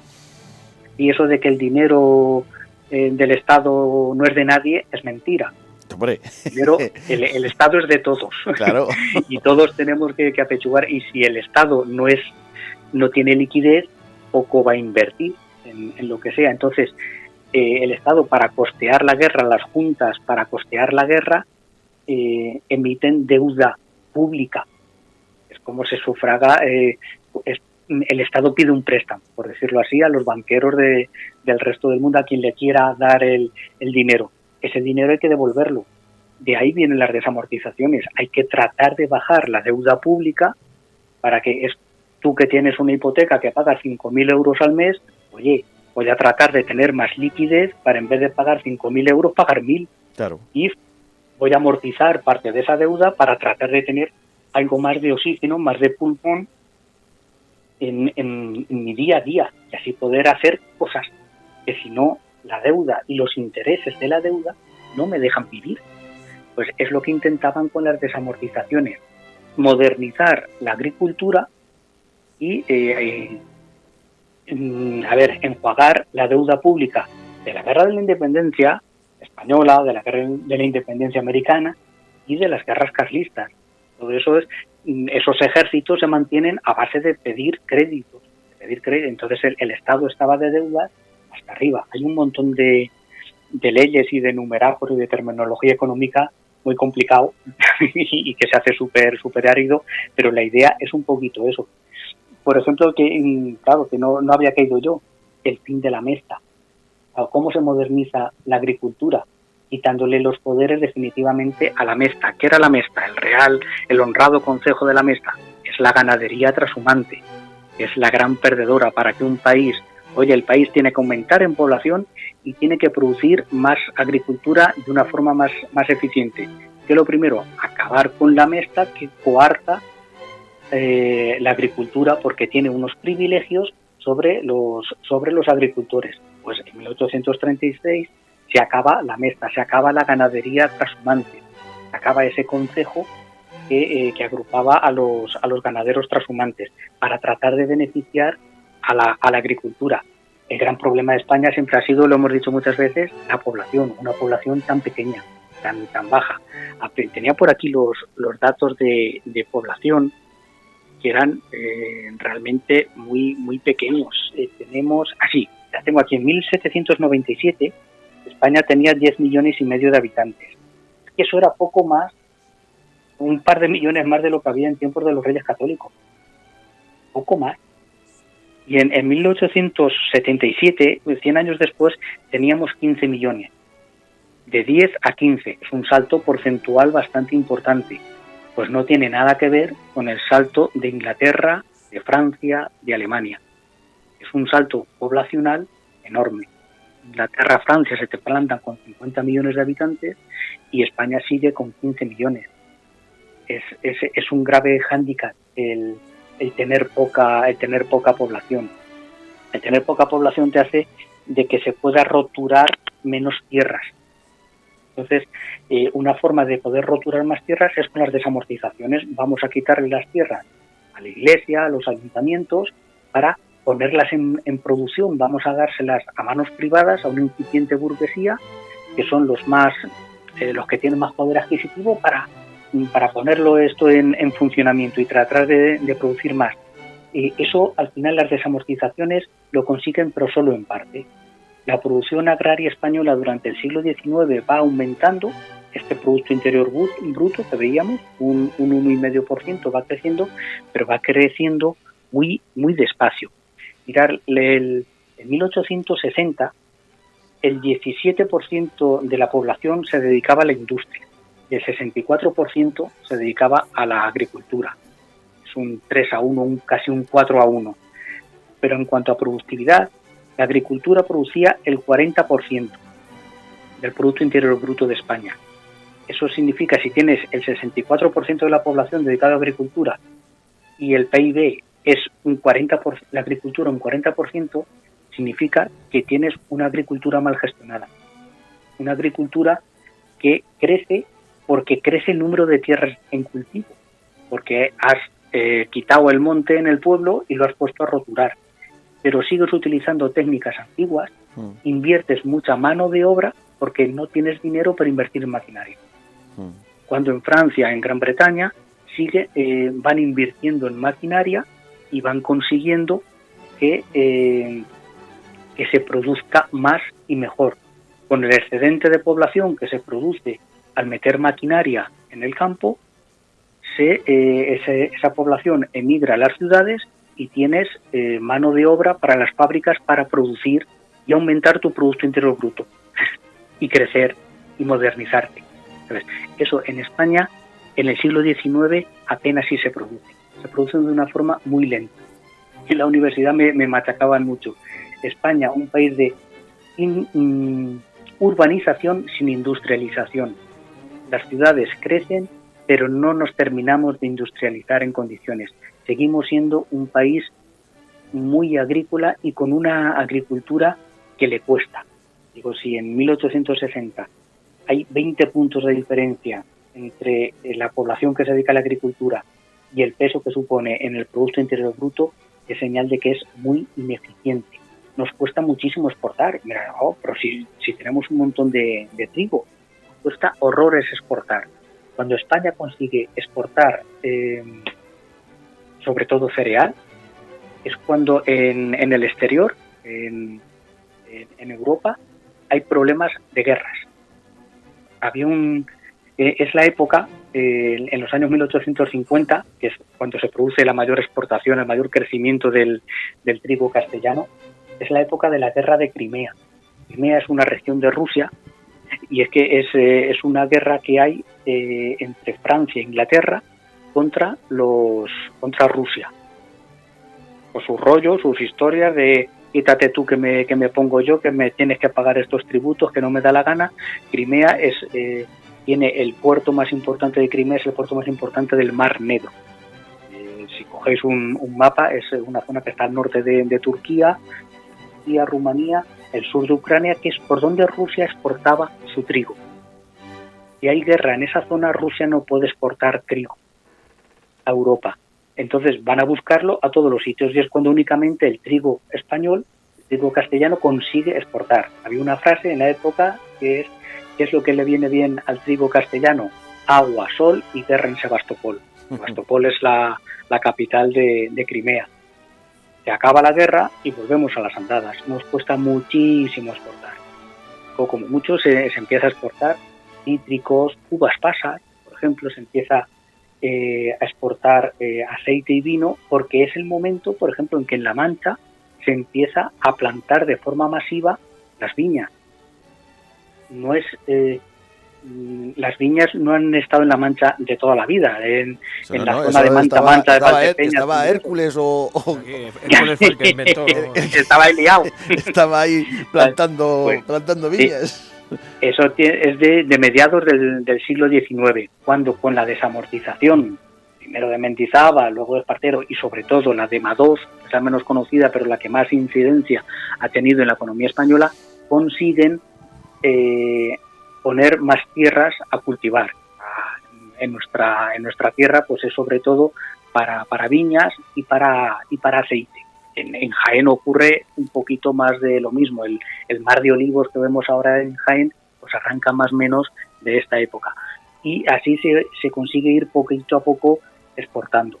Os digo que se van produciendo entre 1840 y 1870 una serie de reformas, como os decía, esta de los pesos y medidas, que me llamó mucho la atención, la reforma de la deuda pública y tributaria, de un señor que se llamaba Alejandro Montt, el ministro de Economía de la época, que consigue reconvertir la deuda del Estado y hacerla más llevadera, para que el Estado pueda invertir. Eso en el 49 es la ley de pesos y medidas. Se hace una reforma arancelaria proteccionista, eso significa que ponemos aranceles, que ponemos trabas a las importaciones para poder desarrollar nuestra agricultura y nuestra industria. La industria textil catalana se favorece, se defiende mejor con aranceles altos, porque el producto que venía de Inglaterra, por ejemplo, el textil inglés, es muchísimo más barato que el textil producido en Barcelona, porque tienen mejor maquinaria y son capaces de hacerlo más barato.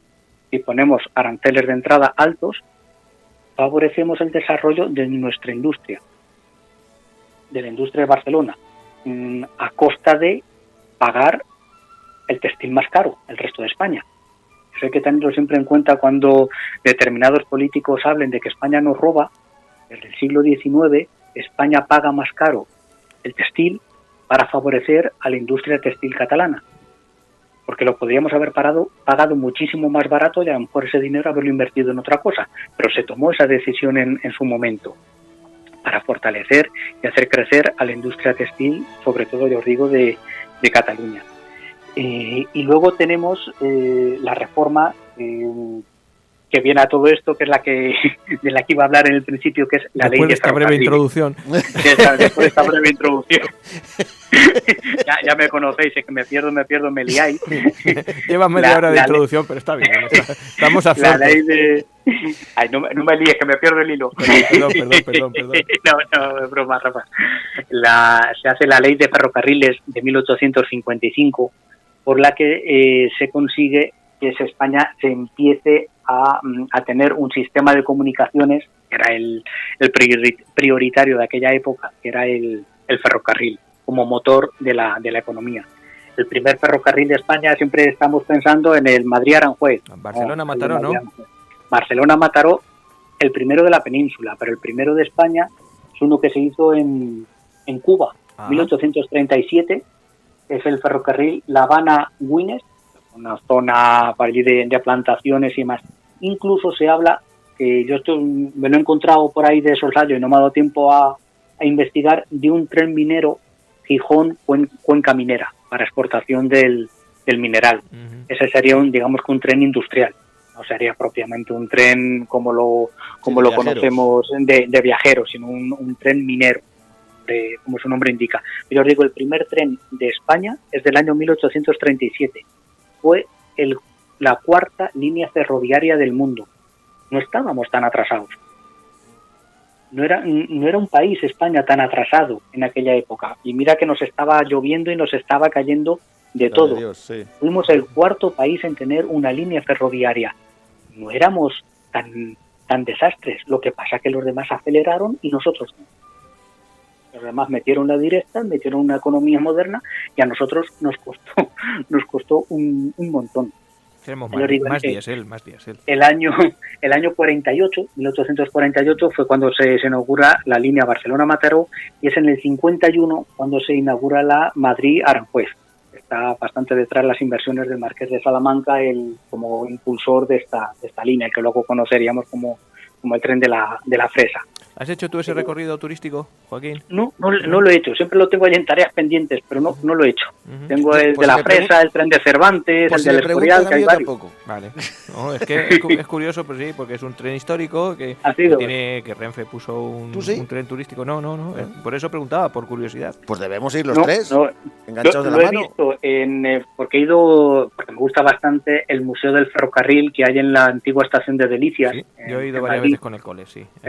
Además se graban ahí todos los capítulos y todas las películas que tienen que de recibir un tren o que salga un tren, se graban ahí. O sea, exactamente, o sea, correr del tiempo entre costuras, no sé si habéis visto. Sí, o de Cuéntame, han cogido en todas las épocas por las que ha pasado la serie Cuéntame de Televisión Española, siempre que han salido trenes, han salido desde ahí, Sí, te cuentan eso, cómo utilizan el vapor de las locomotoras para tapar y que no se vea bien, claro, porque detrás del vagón antiguo hay uno más moderno, porque están todos así puestos en los distintos andenes, en las distintas vías. La verdad es que es bastante curioso.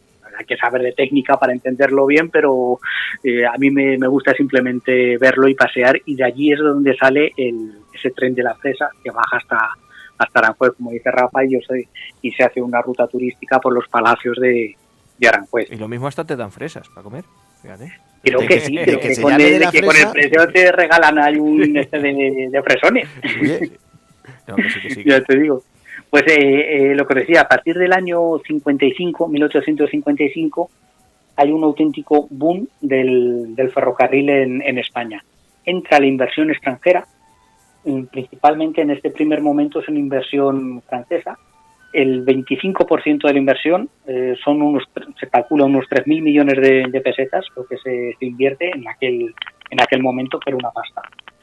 El 25% era público y el 75% sería privado.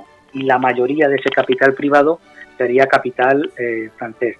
Principalmente de dos firmas, de dos familias. Los hermanos Pereire, que harían una compañía que se llamaba la Compañía del Norte, los Caminos de Hierro del Norte, y la familia Rothschild, que haría la Sociedad Española Mercantil Industrial, la línea Madrid-Zaragoza-Alicante, creo que era, MZA, se conocía por esas siglas.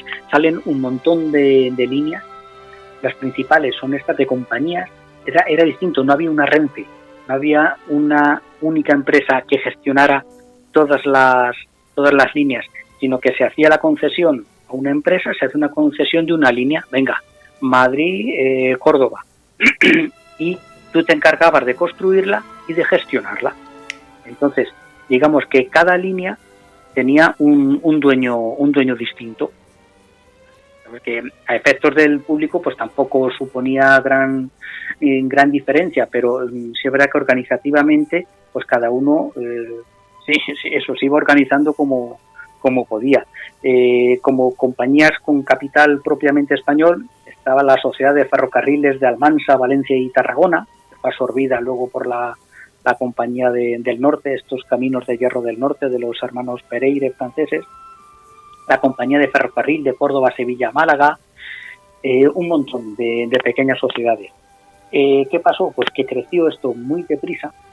Entre el año 55 hasta el año 66 fue creciendo, se invirtió muchísimo dinero y el retorno de ese capital pues no fue el esperado. Eso llevó a yo creo que es la primera crisis financiera, propiamente financiera moderna de España, provocada por la pérdida de capital de estas empresas ferroviarias, por la quiebra de varias de estas empresas, que arrastró luego a varios bancos, arrastró a la agricultura. La verdad que fue una crisis financiera bastante importante que obligó, por ejemplo, a Cánovas en el año 77 a volver a relanzar esta ley de ferrocarriles para tratar de potenciarlo, y salen nuevas empresas como la Madrid-Cáceres Portugal, la Zafra Huelva. Aquí ya entra... Esa Madrid-Cáceres Portugal es la misma que hay hoy en día, ¿no? No se ha cambiado ni los trenes siquiera. Yo creo que no se ha cambiado. Tardan mucho. Sí, la verdad es que a Extremadura, jorobar. Sí, la tenemos ahí y todo el mundo la tiene un poquito dejada de la mano de Dios en cuanto a comunicaciones, y somos incapaces de hacer el AVE a Lisboa, por ejemplo. Sí, pues aquí en esta época, en esta segunda etapa, lo que entra es mucho capital inglés. Está sobre todo a zonas mineras, por ejemplo, la zona de Huelva, de Río Tinto. Ese tren es muy chulo. Ese sí le he cogido yo, que va el tren de las minas de Río Tinto, y que va paseando por toda la zona minera, que son minas a cielo abierto. La verdad es que está bastante chulo. Por ejemplo, de esta época, de esta segunda época, es la construcción del puerto de Pajares. Es que España, hasta finales del siglo XIX, las comunicaciones entre la meseta y la cornisa norte, Asturias, Santander, Galicia, eran una auténtica odisea. Digo que hasta esta época no se hace el puerto de Pajares y se le habilita para que pasen los trenes. Es el momento de la construcción de la estación de Atocha. La estación de Atocha se construye en 1892. Luego, que os quiero comentar así la característica de nuestra red de ferrocarriles, el ancho de vía. Nuestro ancho de vía es distinto del ancho de vía europeo. Y hubo que hacerlo distinto. Yo leí en su momento muchas teorías de que, ¿y por qué se hace distinto del resto de Europa? Porque esto dificulta las comunicaciones. Pues esto es para que no nos vuelvan a invadir los franceses, para que los trenes franceses no puedan entrar directamente, no puedan pasar. Creo que no tiene nada que ver. Porque, vamos, es lo que nos han vendido en la escuela. Es lo que nos han vendido, sí. Yo es que tenía esa idea. Por lo visto, la idea es hacerla un poquito más ancha, la vía española, para hacer máquinas más grandes, máquinas de vapor más grandes, más potentes, para poder subir tanta montaña. Al final, España es un país de una orografía muy complicada. Nosotros vivimos en pleno llano, en la zona de La Mancha, pero en el momento que el terreno se eleva, o hay zonas que es muy difícil la comunicación, porque hay mucha montaña. No es lo mismo 30 minutos de coche aquí que en Asturias, por ejemplo. Exactamente, no avanzas kilómetros. Luego se crea, por ejemplo, en esta época, se crean los FEDE, los ferrocarriles españoles de vía estrecha, que son los trenes mineros que van por toda la cornisa cantábrica. Ahora mismo hay creo que no es de FEDE, pertenece a Cercanías Madrid, hay un tren de vía estrecha que sube en Madrid desde Cercedilla hasta a la sierra, exactamente, al puerto de Navacerrada y al puerto de Coto.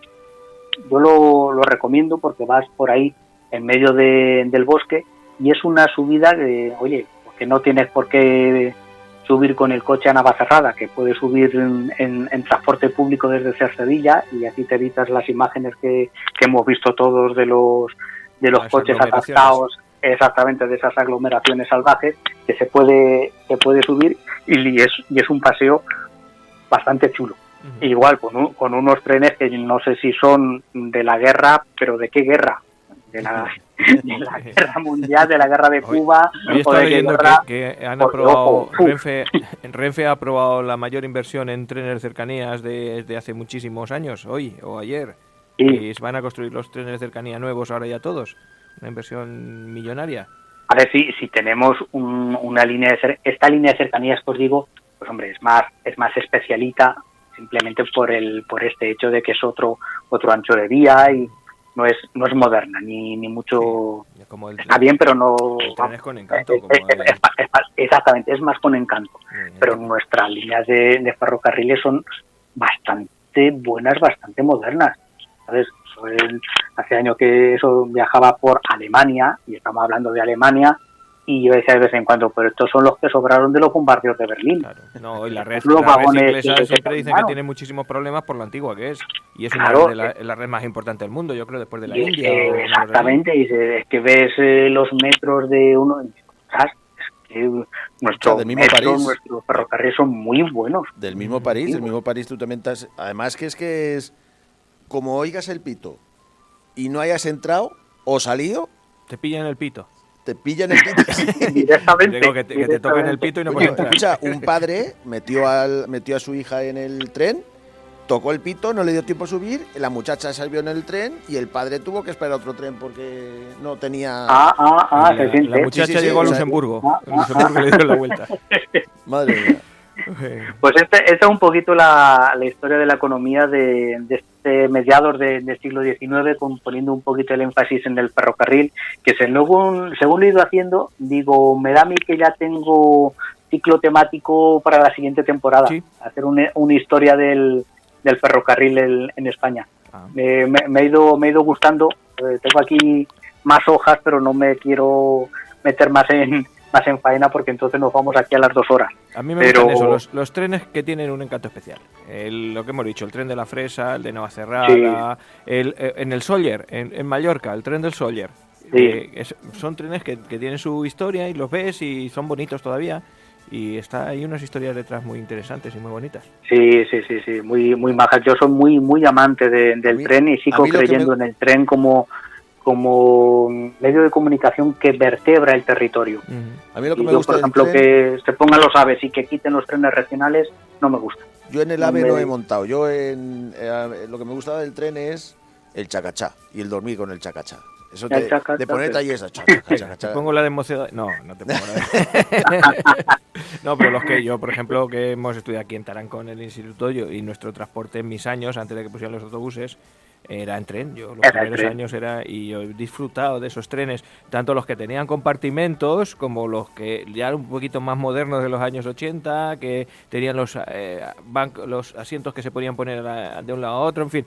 Hemos pasado por todas esas historias y cuando llegaba en la época de las turbas en Cuenca y llegaba el tren, el más viejo para que subieran todos los punkis desde Madrid a Cuenca, todas esas historias son las que hay que contar a los nietos. Sí. Yo siempre le cuento a mis chicos, digo, cuando venías de Madrid en el primer tren de por la mañana en invierno y salías de Aranjuez y por menos de un pitillo en la Cuesta Ocaña, veías que iba frenando, se paraba y venga para abajo.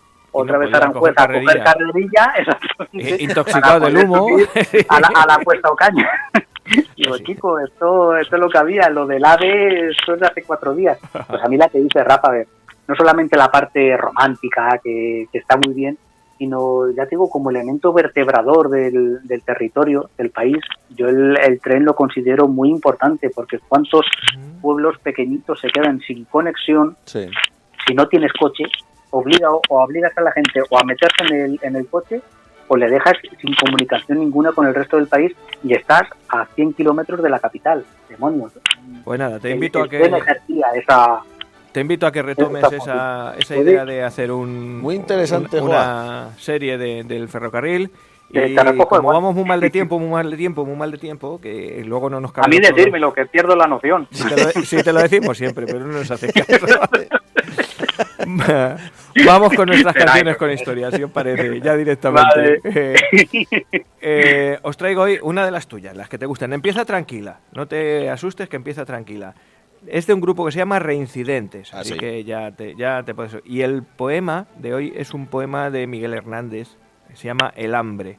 La canción no se llama El hambre, se llama Poema social de guerra y no me acuerdo ahora mismo, el poema social de guerra. Y suena así, espérate.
El principio parece que no es lo que es. ¿Tú te acuerdas del sketch de Martes y 13 que salían así en las noticias que hacían chin chin? Y pegaban un susto.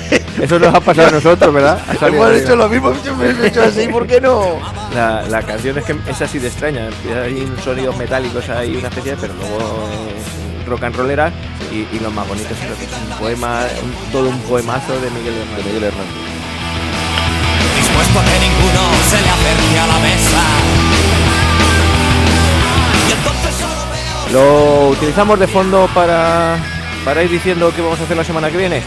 Pues nos vamos a reunir otra vez, ¿no? ¿O qué? ¿El qué? Que nos vamos a reunir otra vez. Nos reunimos, Joaquín. Bueno, si os empeñáis, yo sigo en la distancia. Así que ¿Tienes algo que hacer a las 8 el sábado que viene, el domingo? No era a las 9 cuando... No.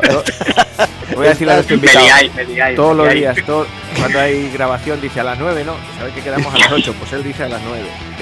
Tiene que ser la peluquería. En la cabeza. Ha cambiado de peluquería y desde que cambia de peluquería está así. Los rulos me van tirando y eso tiene que afectar. Claro, es que te están poniendo los ojos achinados de lo que te tira el moño. Bueno, pues don Juan. Bueno, usted. pues don Juan va a hablar en La Perla Negra de don Pedro Muñoz Seca. Escritor. Dramaturgo, yo creo que fue el final de su vida, vamos, como acabó. Sí. Pero dramaturgo, él inventó el astracán y... Sí, qué bonitos abrigos. El astracán, sí. El astracán y vamos, dramaturgo yo creo que no era más humorista que otra cosa. Bueno, escritor de teatro. Es dramaturgo. Sí. Bueno, de drama. Venga, vale. Muy bien. Yo os tengo preparados, vamos a ver, el otro día estuvimos hablando, hace ya unos programas, ¿te acuerdas de la lengua, el frasco? Sí, había un personaje que había sido el abogado, que era de apellido Rivas, sí. ¿Verdad? Romualdo Rivas, que en un momento dije que era uno de los propulsores de la música y del teatro en Santa Cruz de la Zarza, un prohombre, que te acuerdas que dije la palabra. Sí.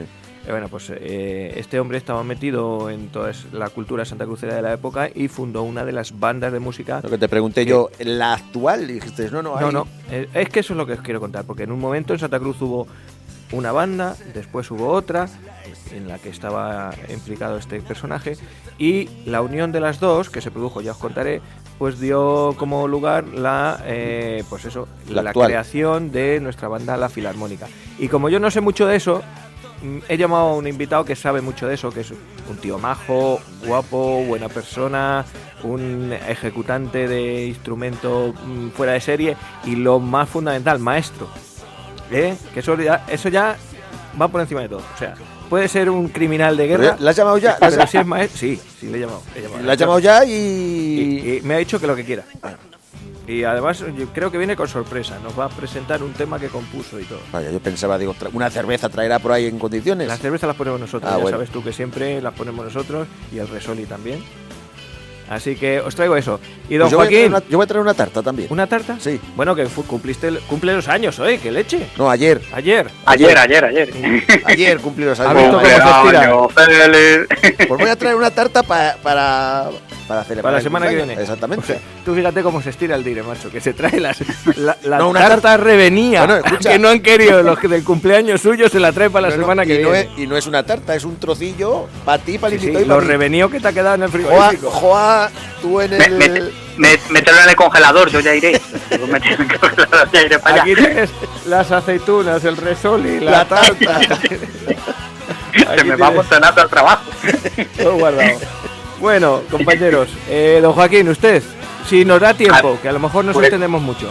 Exactamente, si nos da tiempo, pues quería hablar de Antonio de Ulloa, uno de nuestros científicos ilustrados del siglo XVIII. Vale. Pero ya te digo, si nos da tiempo. Si no, lo dejamos para otro programa, ¿no? Lo dejamos para el Depende siguiente. de cómo nos vaya el programa de la semana que viene, así vamos o no. De esta manera lo anunciaremos. Muy bien. ¿Vale? Pues nada, pues Rafa, mira, Joa. Siniestro total un poquito. Juan Carlos. Nos vemos la semana que viene, nos oímos. Nos vemos y comeremos y beberemos. Hasta la próxima. Adiós. Hasta luego.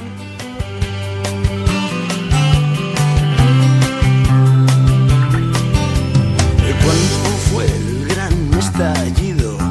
¿Dónde estamos antes de nacer?